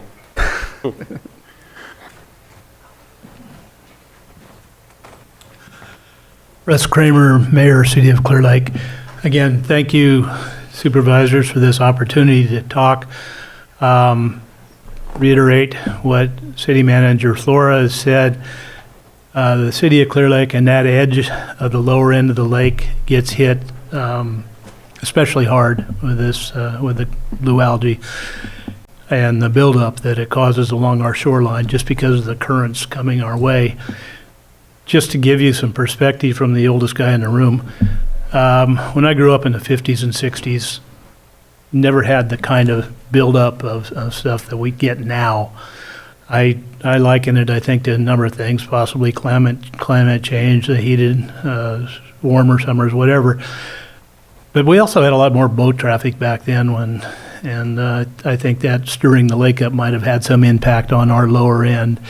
Oh no, that's a non-scientific explanation, but I think it's as good as any. Again, Supervisor Sabatier has put a tremendous amount of work into this, and I appreciate Chairman Crandall's co-sponsoring this with him.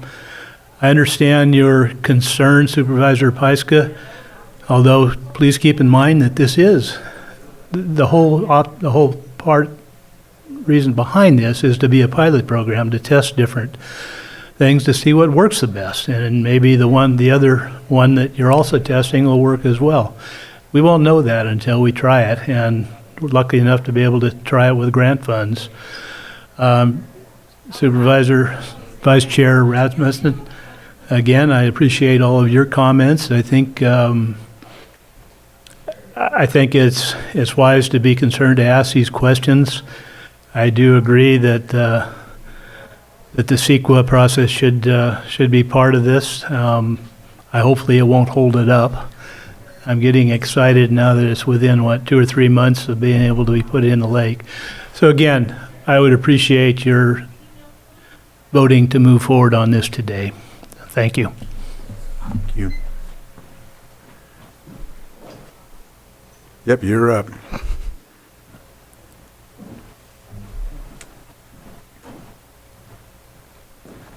Good afternoon, Board. Sheriff Bingham, Lake County Sheriff's Office. I'm support the idea. I think it's a great idea. I think anything we can do to improve our lake is we should be looking at that.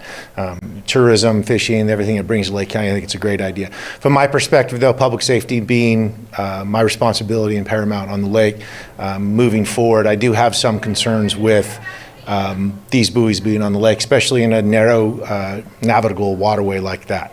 As you guys well know, there is no speed limit on the lake. It is what is appropriate for conditions. So that being said, a lot of people have different opinions on what is appropriate for conditions is concerned on that lake. So, a normal buoy like we talk about, little rubber buoy, 3 foot, 4 foot tall, if a boat hits that, we're not talking about a catastrophic event, but you talk about something like one of these sonic buoys that's 8 foot by 7 foot, 2.8 feet, I believe, above the water line, weighing 441 pounds. That could be a catastrophic event if a boat strikes at any type of speed.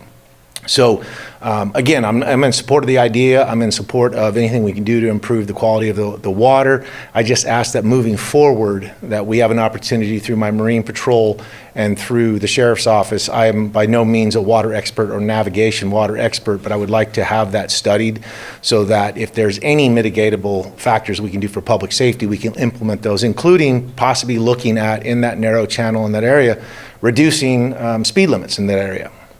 The Board of Supervisors could pass an ordinance that in that general area from a certain point forward that the speed limit is 20 miles an hour, day or night. That's a huge safety reduction in that area, especially with those buoys, because we're putting 14 of them out there. And then those of you that have been on the water, you know that you have the entire city shoreline behind you with all the lights. It's very easy to mistake a buoy light for a shoreline light. Those are, again, safety hazards, especially at night, in the adverse conditions that we get in this lake, which is pretty unique. I know you guys have been on that lake or been around it where we get a wind event and all of a sudden you got 4 to 5 foot waves with white caps on them. You're not going to see a buoy that's only 2.8 feet tall. So those are my concerns from a public safety side. So as I said, I support the idea of doing whatever we can to improve the lake, but just moving forward, I would like the opportunity through the Sheriff's Office and my Marine Patrol to study these, to look at them and look at what we can do to reduce that public safety on the lake. Thank you. Thank you, Sheriff. Any other comments on Zoom? All right, Betsy, if you can unmute. Thank you, Mr. Chair. Thank you, Board. Betsy Kahn, Upper Lake. 3 comments on this. Now, as far as the CEQA process is concerned, I'm wondering if there's any possibility of having a categorical exemption, or so we can streamline this approval process.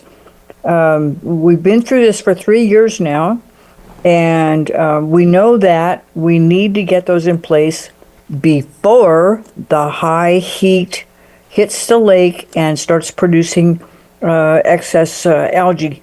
Mr. Sabatier, you know what I'm talking about here.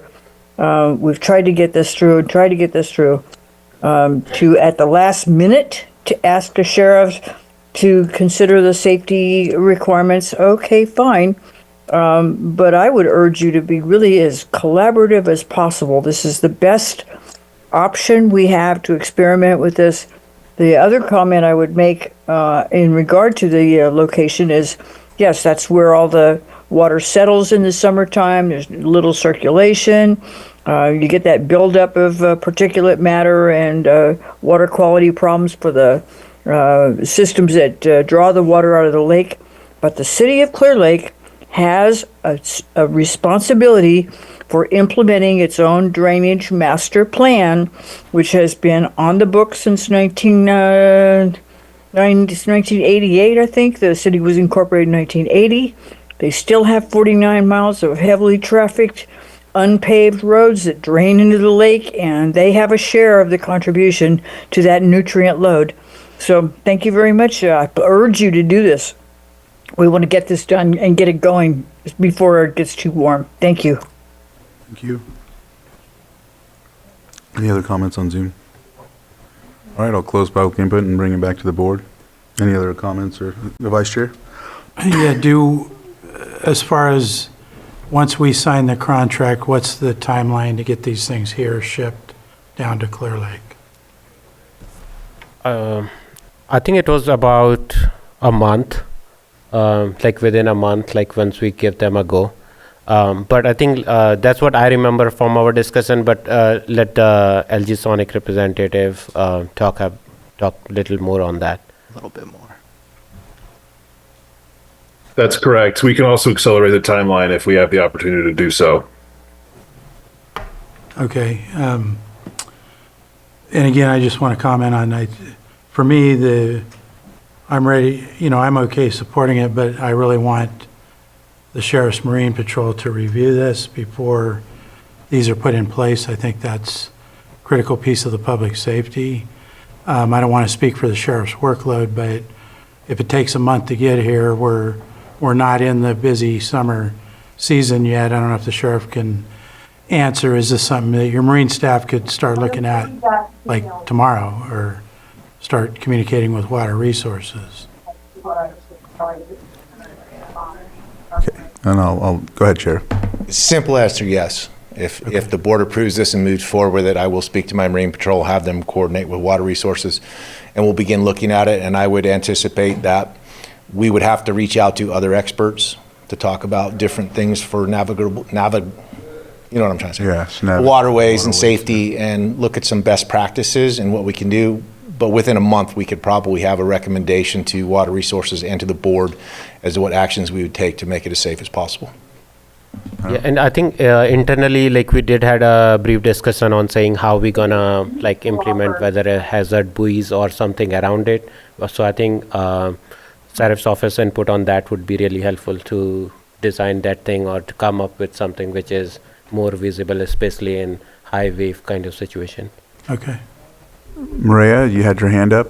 Yeah, thank you. I wanted to make sure that before we start doing a timeline in our heads right now, we have not performed CEQA. We would definitely always try to keep it at the lowest level if we have a categorical exemption that's appropriate. What we also do as part of our process is send that out for review, because there are 5 different ways that a anticipated categorical exemption may not apply. One of those is tribal resources, and so we will send that notice out, giving the tribes about 14 days to reply to see if they have a good reason why it does not qualify for a categorical exemption. Additionally, one of the other questions that we have waiting at Water Resources is who's performing the NEPA. Since we have federal funding dollars going into this project, NEPA is also required. So I just, we will proceed with all due haste, knowing that we have a timeline that is urgent. However, we will proceed with all due diligence as well. Thank you. Thank you for stating that, Maria. That was going to be one of my comments, so appreciate it. I don't know if you were first or. Go ahead. No, it's good. Okay, go ahead, Deb. Well, who's taking the lead on NEPA? Terry, I know I've seen you shaking your head, but I don't know. No. Dr. Upadhyay, do you know who's taking the lead? I think we did had a brief discussion with the funding agency regarding that. I'm not 100% sure like what our next step was on that, but we did start a discussion on that, and we will follow up on whatever is required. Thank you. Or necessary, yeah. Okay. So the list of contingencies is getting a little bit longer now. Did you have your hand up? Go ahead, CAO. Hi, yes. Lloyd does have a recommended motion that should cover most of them. Then you would, of course, include the Marine Patrol as part of it too. Well, I also, with CEQA and NEPA, the navigation plan designed by the sheriff, and then if we have to make any ordinance change for speed safety in the area, and then, I really want to have an identified funding source for repairs if there's vandalism. If we never have to use it, it's fine, but I don't want to have to come back for general fund dollars, every time there could be an issue. So those are my concerns. Yeah, any other comments? All right. Happy to hear what. Lloyd? Yeah. Go ahead, Lloyd. So for at least some of those items, your board has the option of providing direction to staff. It sounds like some of these items may consist of a certain degree of coordination between departments. We talk about Marine Patrol and the Sheriff's Office side of things, and Water Resources, trying to come up with a plan. So that can be done via board consensus to direct staff, primarily Water Resources, to work on those aspects that may tie in with potential or possible changes to the ordinance. So that would be part of the direction of staff. The environmental review, which would cover CEQA and NEPA, and also pursuant to the recommendation of Director Turner, that can be made a part as a condition, as a condition to your board's approval to this, and it would be consistent with the proposed agreement under Exhibit A, wherein both the contractor would be obligated under Section 1.4 of Exhibit A to obtain all necessary permits and approvals for the installation of the buoys, ensuring full compliance with local, state, and federal regulations. You have a similar provision there for under the county responsibilities under that exhibit under Section 3. So the motion, with your board's approval, the condition, the contingency or the condition under that approval of the contract under the motion would be to obtain the environmental reviews and approvals in accordance with any environmental reviews and approvals in accordance with Exhibit A of the contract. But then, prior to installation, have the navigation plan, any ordinance change, and a reserve account. Yeah. So your board has that option to either plug that in the contract itself, or provide it via direction of staff, via direction of Water Resources. The only reason why I separated the environmental review aspect of it as a condition under the proposed contract versus the other items is because the environmental review is actually addressed already in Exhibit A, whereas these other items seem to be new. If it is the sort of thing that can be provided via direction of staff to coordinate with other departments to address these other issues, the navigation plan, for example, the ordinance, then your board has that option to give that by direction of staff, or in the alternative, put that as a requirement or as a provision in the contract.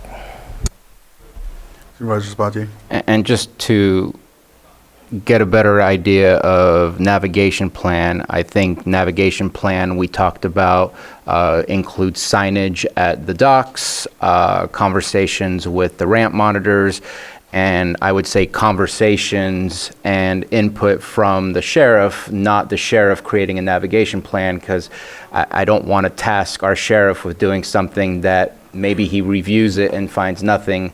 I would say it's in collaboration with. I don't want to task something that we're not quite sure what we're asking for, other than we want to make sure it's safe, we want to make sure that the public is aware, and to request Water Resources to engage both with our sheriff in order to get that accomplished, and also to coordinate with the city of Clear Lake for any other measures that may be needed, including the logistics of the deployment.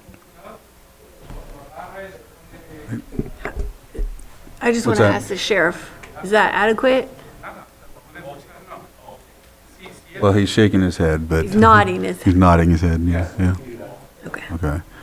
All right, so yeah, so those are they're separate, one's direction, one's implemented, and you're okay with some of that, or all of it, or? I'm good with that. I think that we do need to make sure it's safe, and I have no doubt that we can make that happen. I think that there's already experience in other lakes utilizing these types of buoys. That's what we've been having discussions about this whole time, and if we need to implement more, then let's work and figure out what that is and implement more. And I am ready to make a motion. All right, and just real quick, Dr. Upadhyay, just with respect to what Director Turner had mentioned about one of the reasons that could, have CEQA, inside it is the tribes, of course. And I'm just going to say, I know that we've been working in collaboration with tribes, and I'd love to keep that momentum going. We're getting ahead of these things upstream more. If we can keep doing that, it's very important. So I do know that there are situations where tribes, there are artifacts, because the tribes usually give back their either if it's like a regalia or something to the lake. So at times there may be something like that pops up or whatever. At times, I know that Supervisor Brown at one time had reached out to me and said someone had like been fishing and pulled out like a belt or something like that. So there's situations like that. So that's one of the things that could happen, but usually they're just supposed to be in the water still. So like, and because it's not like how we remove dirt or anything like that, it's not the same, but at the same time, if something's found, they usually just want it put back into the water. But having the professionals understand or be a part of it is very important. And again, I'm appreciative of a lot of the meetings that we've been having lately, so we can kind of get that under control and whatnot. So yeah, I just wanted to state that. So ready for action when you are. Mr. Chair, I'll do it in two separate motions. Move to waive the County Code, Chapter 2, Section 2-38.2, Part 2, due to the unique nature of services. Oh, second. That's why I have a motion and a second. All in favor? Aye. Aye. Any opposed? Motion carries 4-0. And then Part B, I move to award the Clear Lake Algae Sonic Buoy Harmful Algal Bloom Mitigation Project in the amount of $921,407.12, and authorize the chair to sign and the Water Resources Director to execute the contract between the Watershed Protection District and LG Sonic, with conditions of CEQA and NEPA, and direction to collaborate and meet with our Sheriff Department for Marine Patrol input, and with the City of Clear Lake for logistical input, and also any other further information.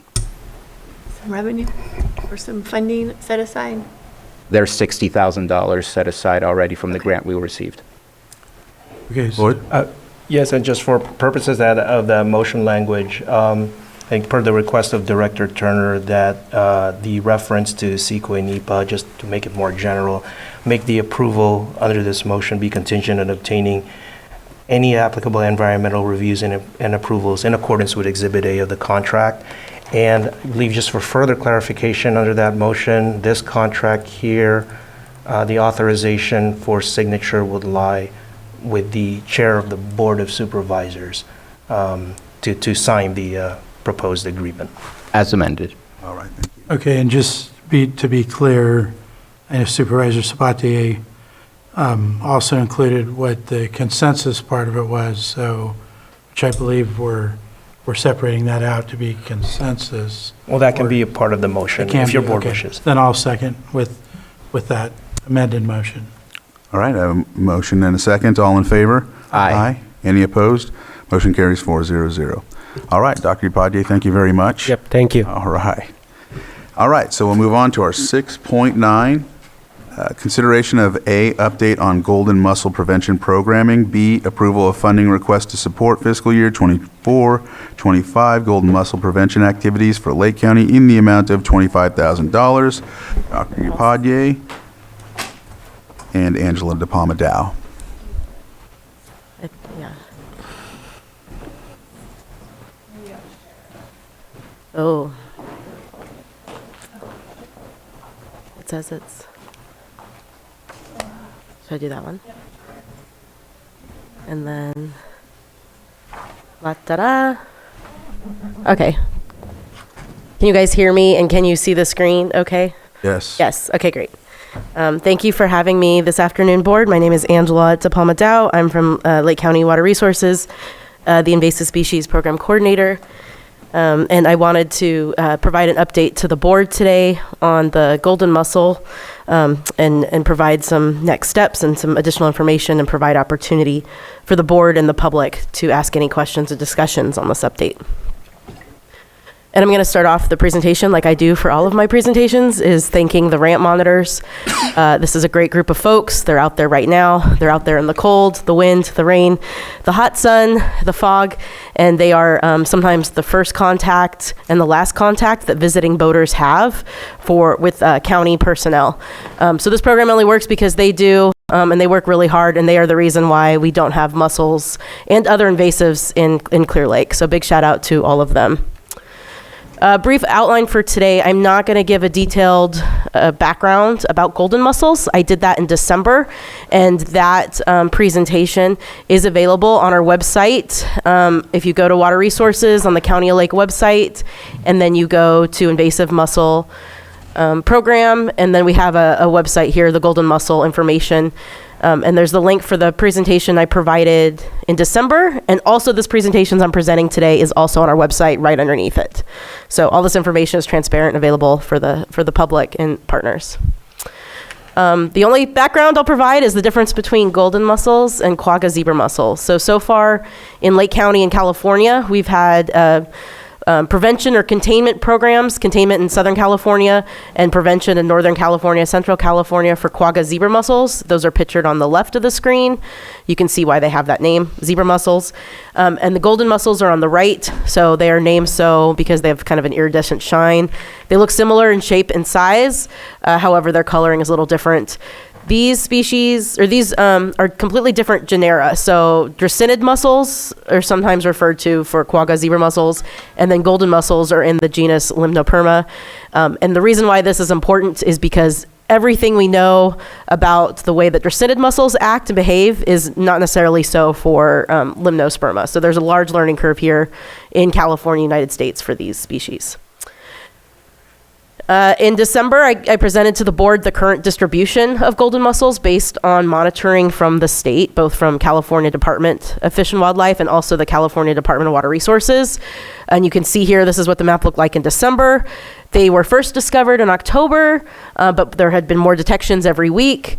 And then California Department of Fish and Wildlife determined that golden mussels have probably been here for more than a year. They found some that were a certain size, and this indicates they've probably been there for a while and just were not detected.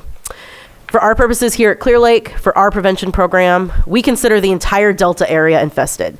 Because these mussels can withstand a little bit higher salinities, it means that they can be in lots of places within the delta, even if there's saltwater intrusion.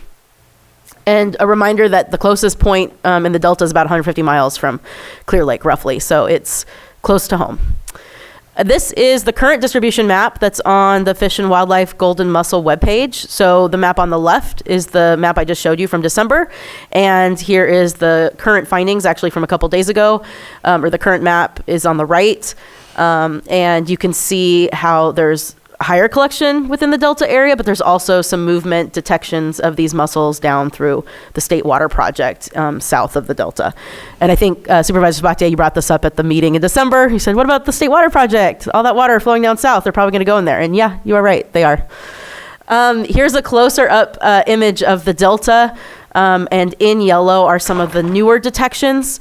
So this is, again, from a couple days ago, but really the ones on the top, it looks like they were headed south, kind of with the downstream movement, but we are seeing some upward like northern movement of, or detections at least of golden mussel. So they could be slowly creeping up into other parts of the Delta, which are closer to Clear Lake. And there's a lot of boat traffic between those areas, Clear Lake and our neighboring water bodies. So just an update on the distribution there. So when we screen and inspect boats that come into our county, we have a form where they put down where they're registered. And so this map shows all the boats that are registered over the last couple years. And I just put a circle around where boats are registered, and the Delta is somewhere in the middle of there that overlaps a lot of those areas where the golden mussel has been detected. So boats that are coming to Clear Lake are from where all these dots are indicated. So you can see there's a very high concentration of boats that live year-round around the Delta, and then they come to Clear Lake, or have in the past few years. So how have we responded to this with all the information that we've learned since they've been discovered?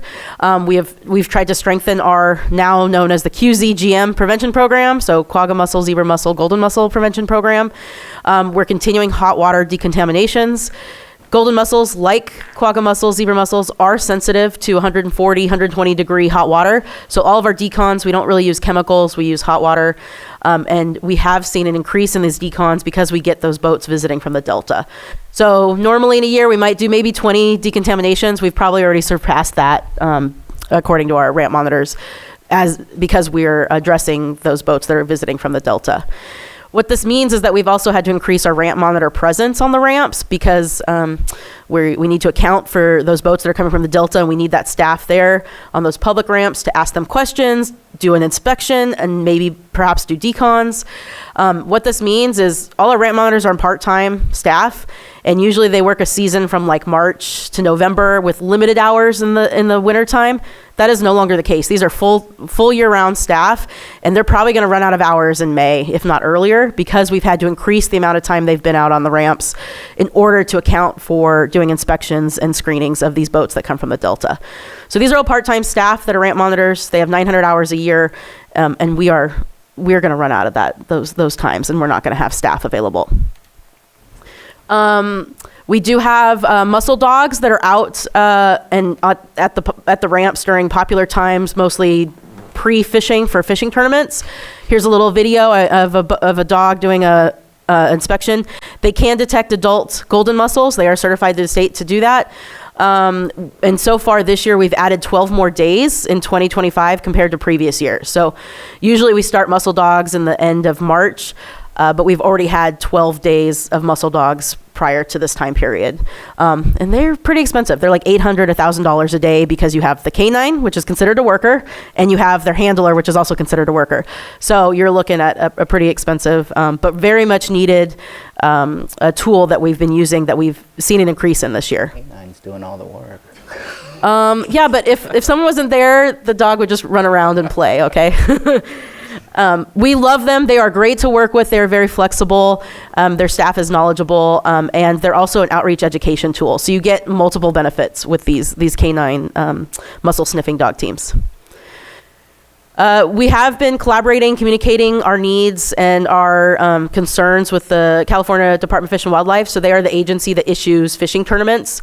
Contrary to popular belief, we really don't have a say in fishing tournaments that come here to Clear Lake. We can ask them things, we can inform them of other events, but it's up to the state to decide what they permit and what they don't for fishing tournaments events in Clear Lake. We did mention that, when you have multiple fishing tournament events, it's hard for us to do those inspections, screenings, and decons with our limited staff. So they have actually reduced the number of permitted fishing events from 3 to 2 per day.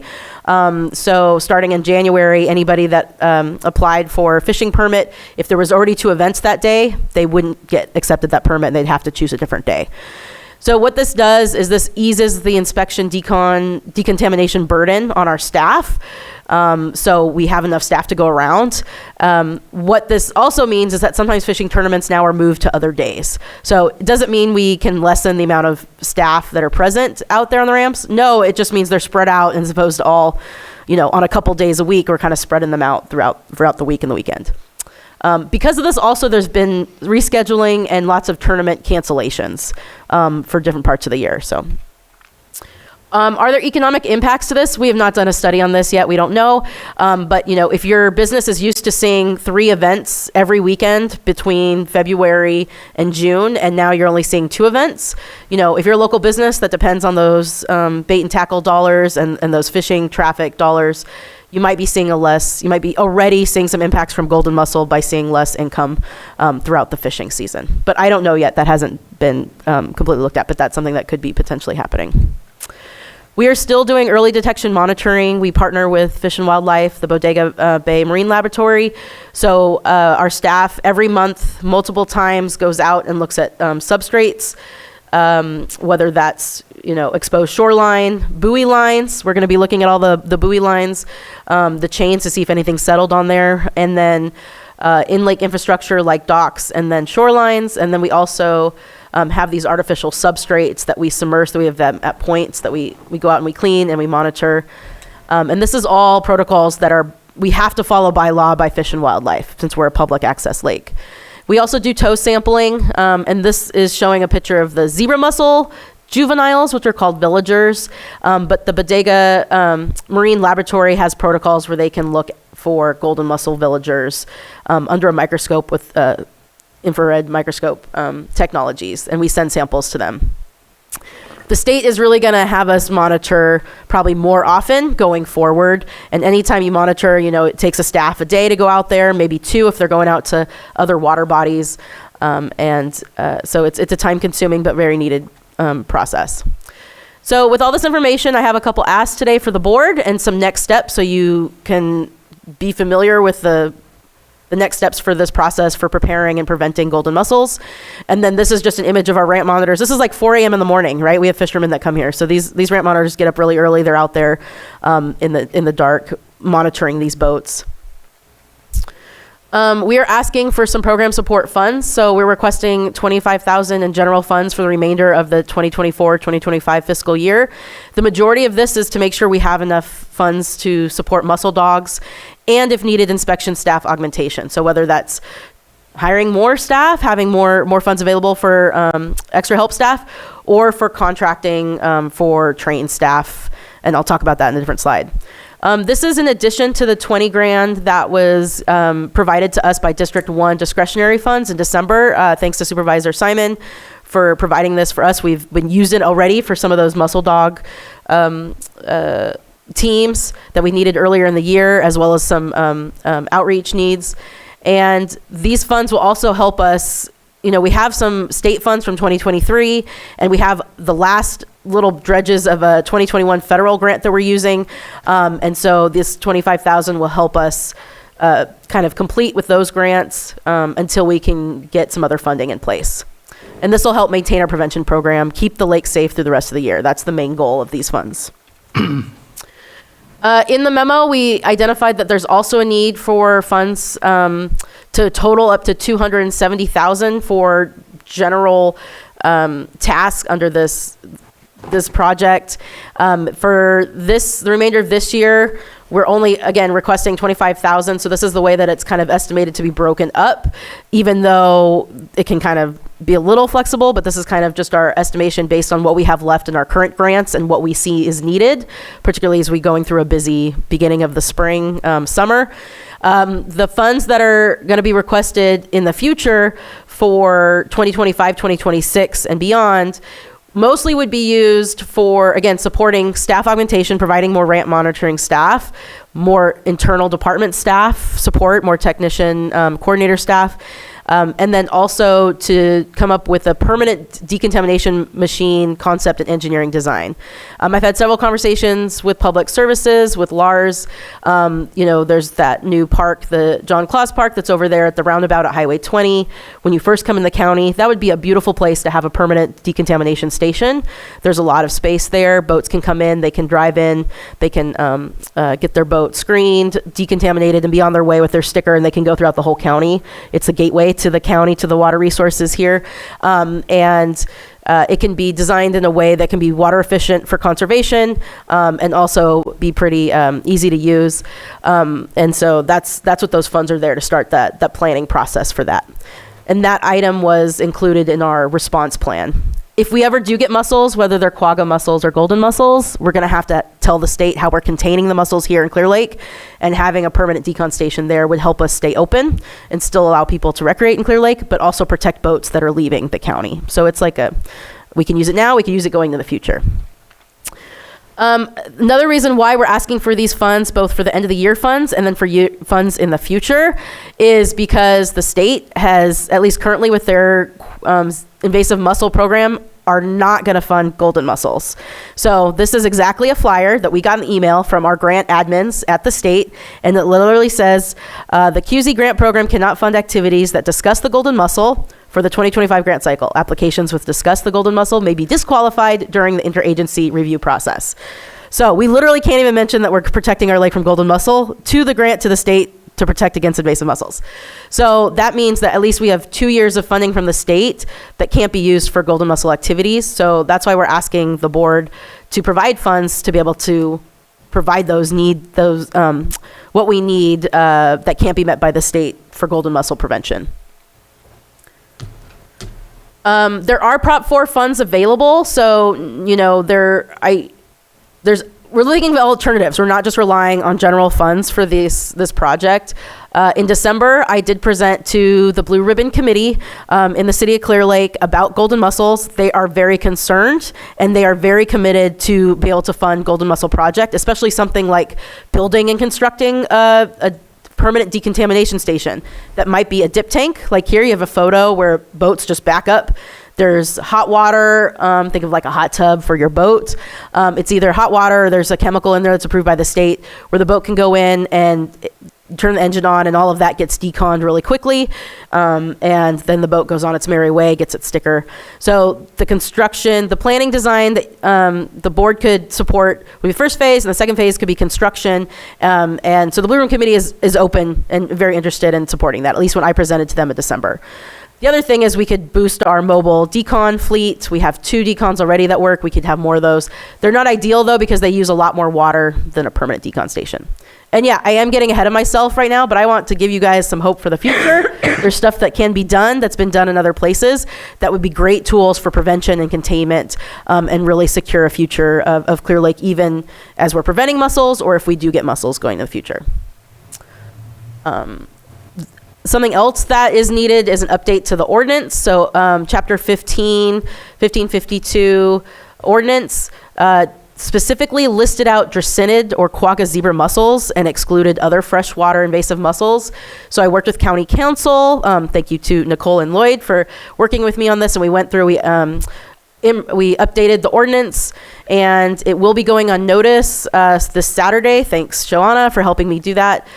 So it should be ready for board to review and approve at the earliest April 8th. So that is something that is also being updated that would help protect our legal authorities to be able to screen, inspect, and decon vessels that do contain golden mussels.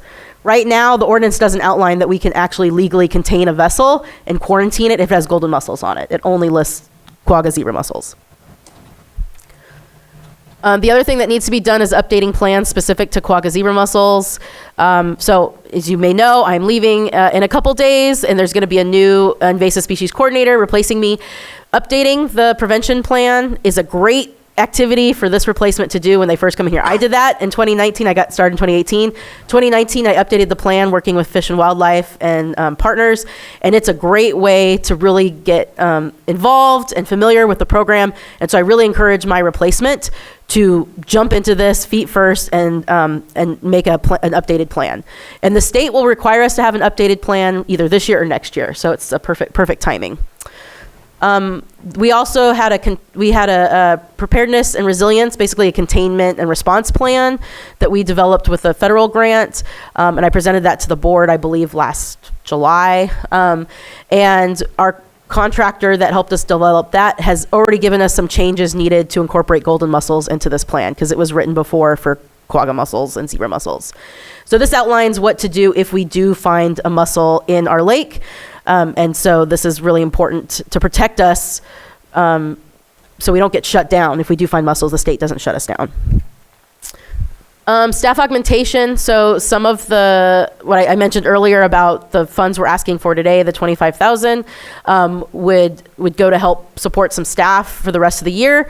The $245,000 that we might come back and ask for the next year would help provide more staff augmentation. So the company we go with now, Mussel Dogs, they don't only just provide dog sniffing teams, but they actually have dedicated staff like our ramp monitors at other water bodies.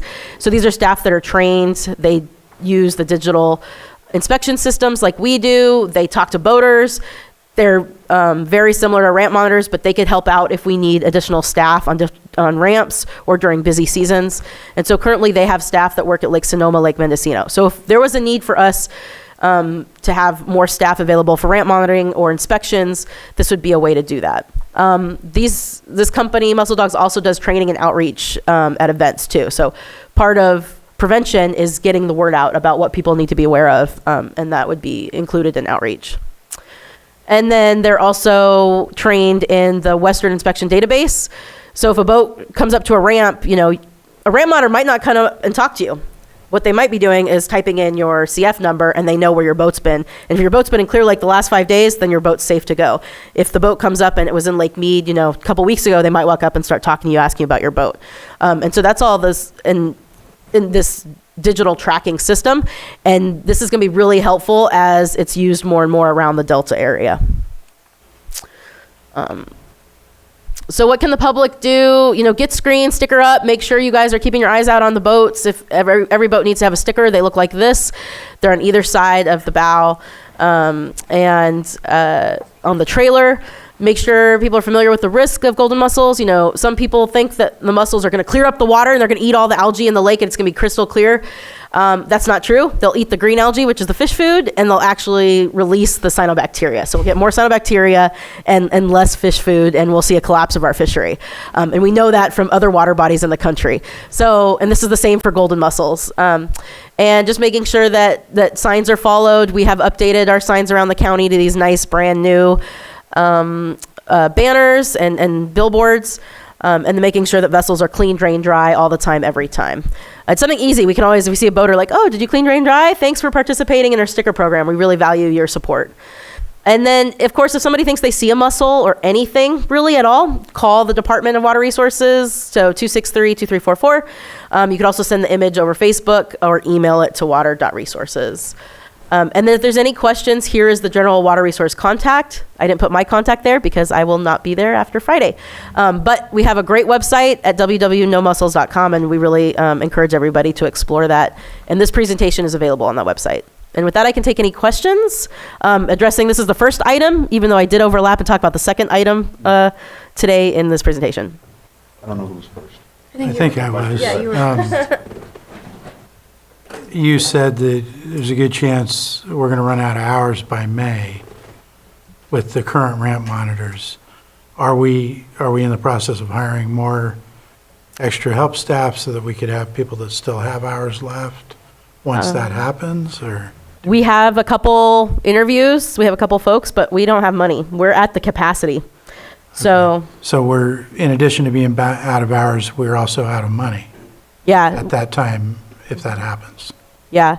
One of the reasons why I talk about staff augmentation, I'm sorry if it wasn't that clear, because it's not a super simple concept, but having a company that can provide staff augmentation on hand in contract allows you to fill in some of those gaps where you run out of hours without having to secure a full part-time staff.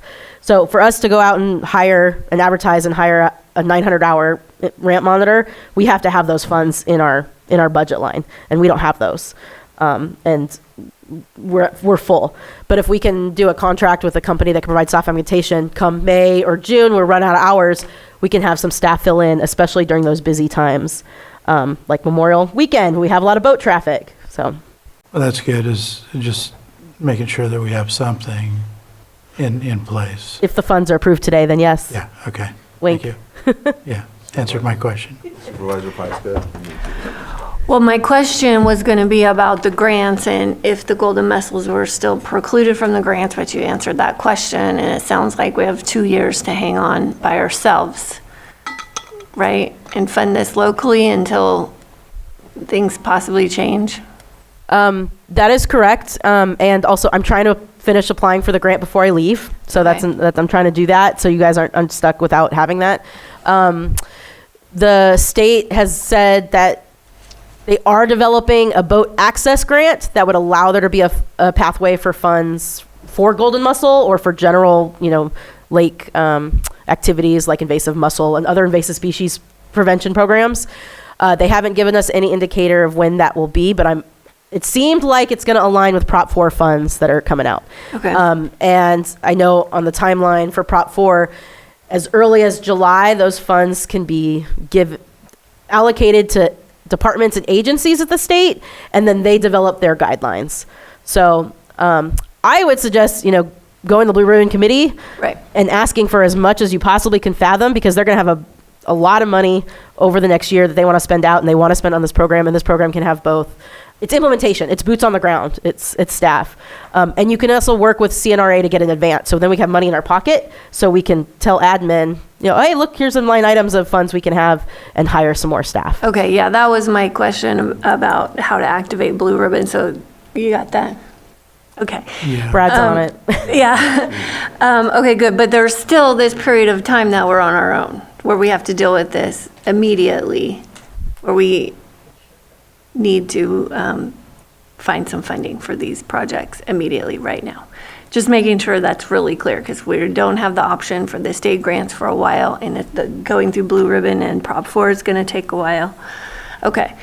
And then I see we have Stephen here, so we'll talk with him in a minute. Or Casey, I mean.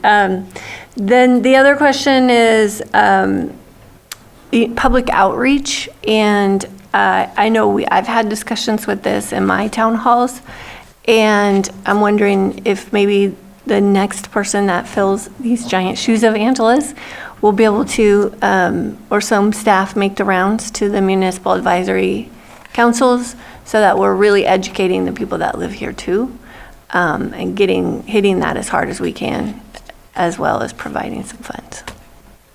I think that's a great idea. I've tried to do that in my tenure here. I've gone out and spoken to most of the municipal groups, and I think that's a perfect thing for someone to do. It's literally in the job description to do outreach, communicate invasive species topics to the public. So that's a reasonable expectation. Yeah. And I can help. I'm still going to be in the county.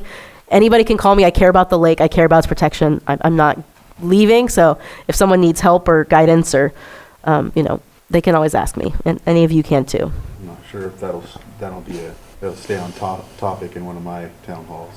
Yeah. But Supervisor Sabatier. Thank you for bringing this. Definitely concerned whether it's the quagga zebra mussel or the golden mussel.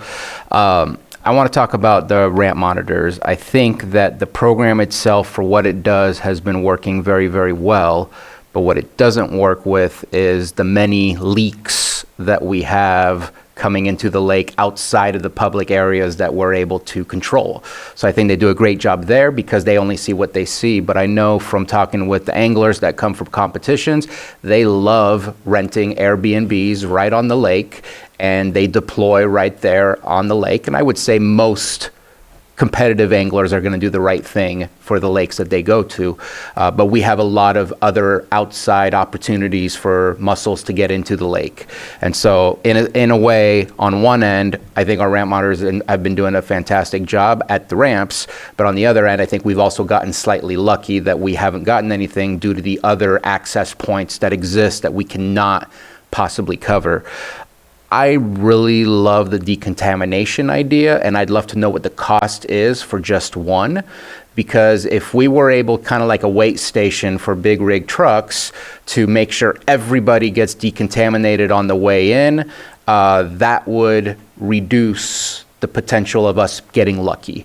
And so I'm not saying that would be a one-time fee, but what would the cost be to build it, and what would the cost be to maintain and manage those things? I'm very interested in knowing what that bottom dollar sign would look like.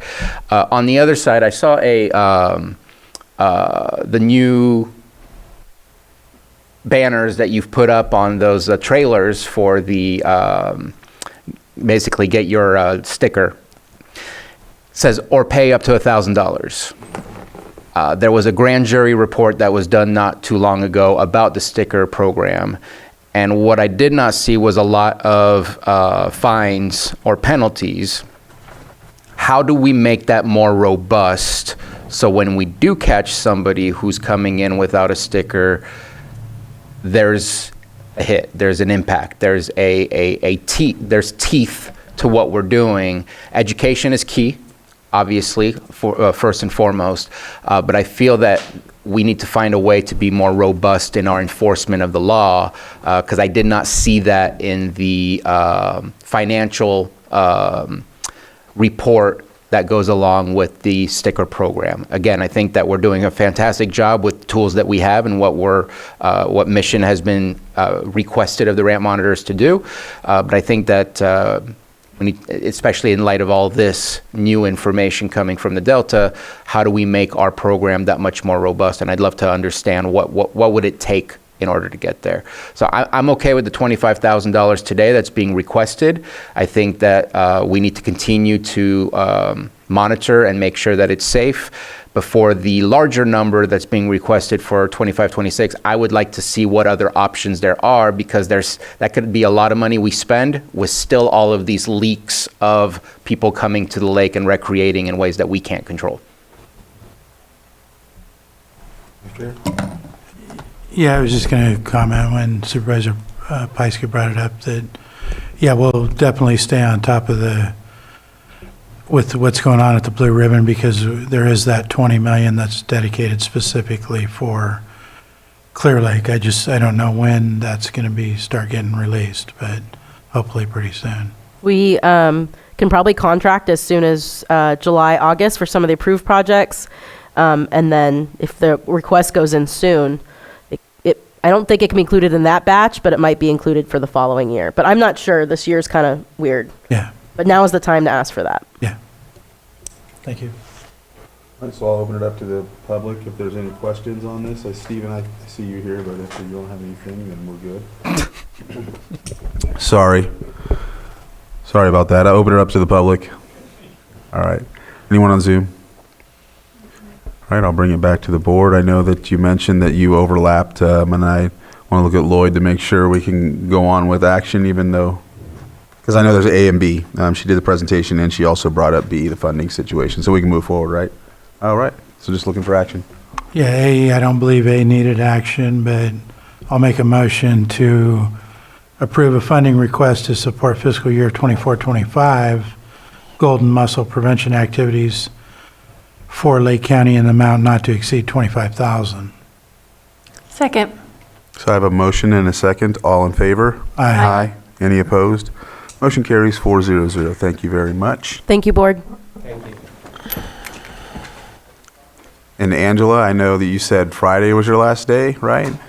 That is correct. Well, thank you for everything. I wanted to also, just let you know that. I just realized when you said that you wouldn't be at the next meeting. So, we wish you well on your future endeavors, and thank you for everything you do for the lake, and thank you for, the years that I've been on, the work you put in. So, yeah. Well said. Thank you. Thank you. Thank you, Angela. Thank you. All right. All right, so I think that covers all of the timed and non-timed items. Now we will be moving on to closed session, which I'll read them all off, even though we're not doing a couple of them, right? We're postponing them. So what we will be doing is the 8.1, 3 p.m., public employee evaluation, public health officer. That'll be moving forward today. 8.2, public employee evaluation, county council will be moved to a future date. 8.3, public employee evaluation, air pollution control director, moved to a future date. And 8.4 is too, right? Oh, okay. Yes, 8.4, conference with labor negotiator, chief negotiator, Carlos Torres, county negotiators, Susan Parker, Stephen Carter, Casey Marino, Pam Samick, and Diana Rico. And B, employee organizations, LCDDAA, LCDSA, LCCOA, LCEA, LCSEA, and LCSMA. With that, we'll go into closed session.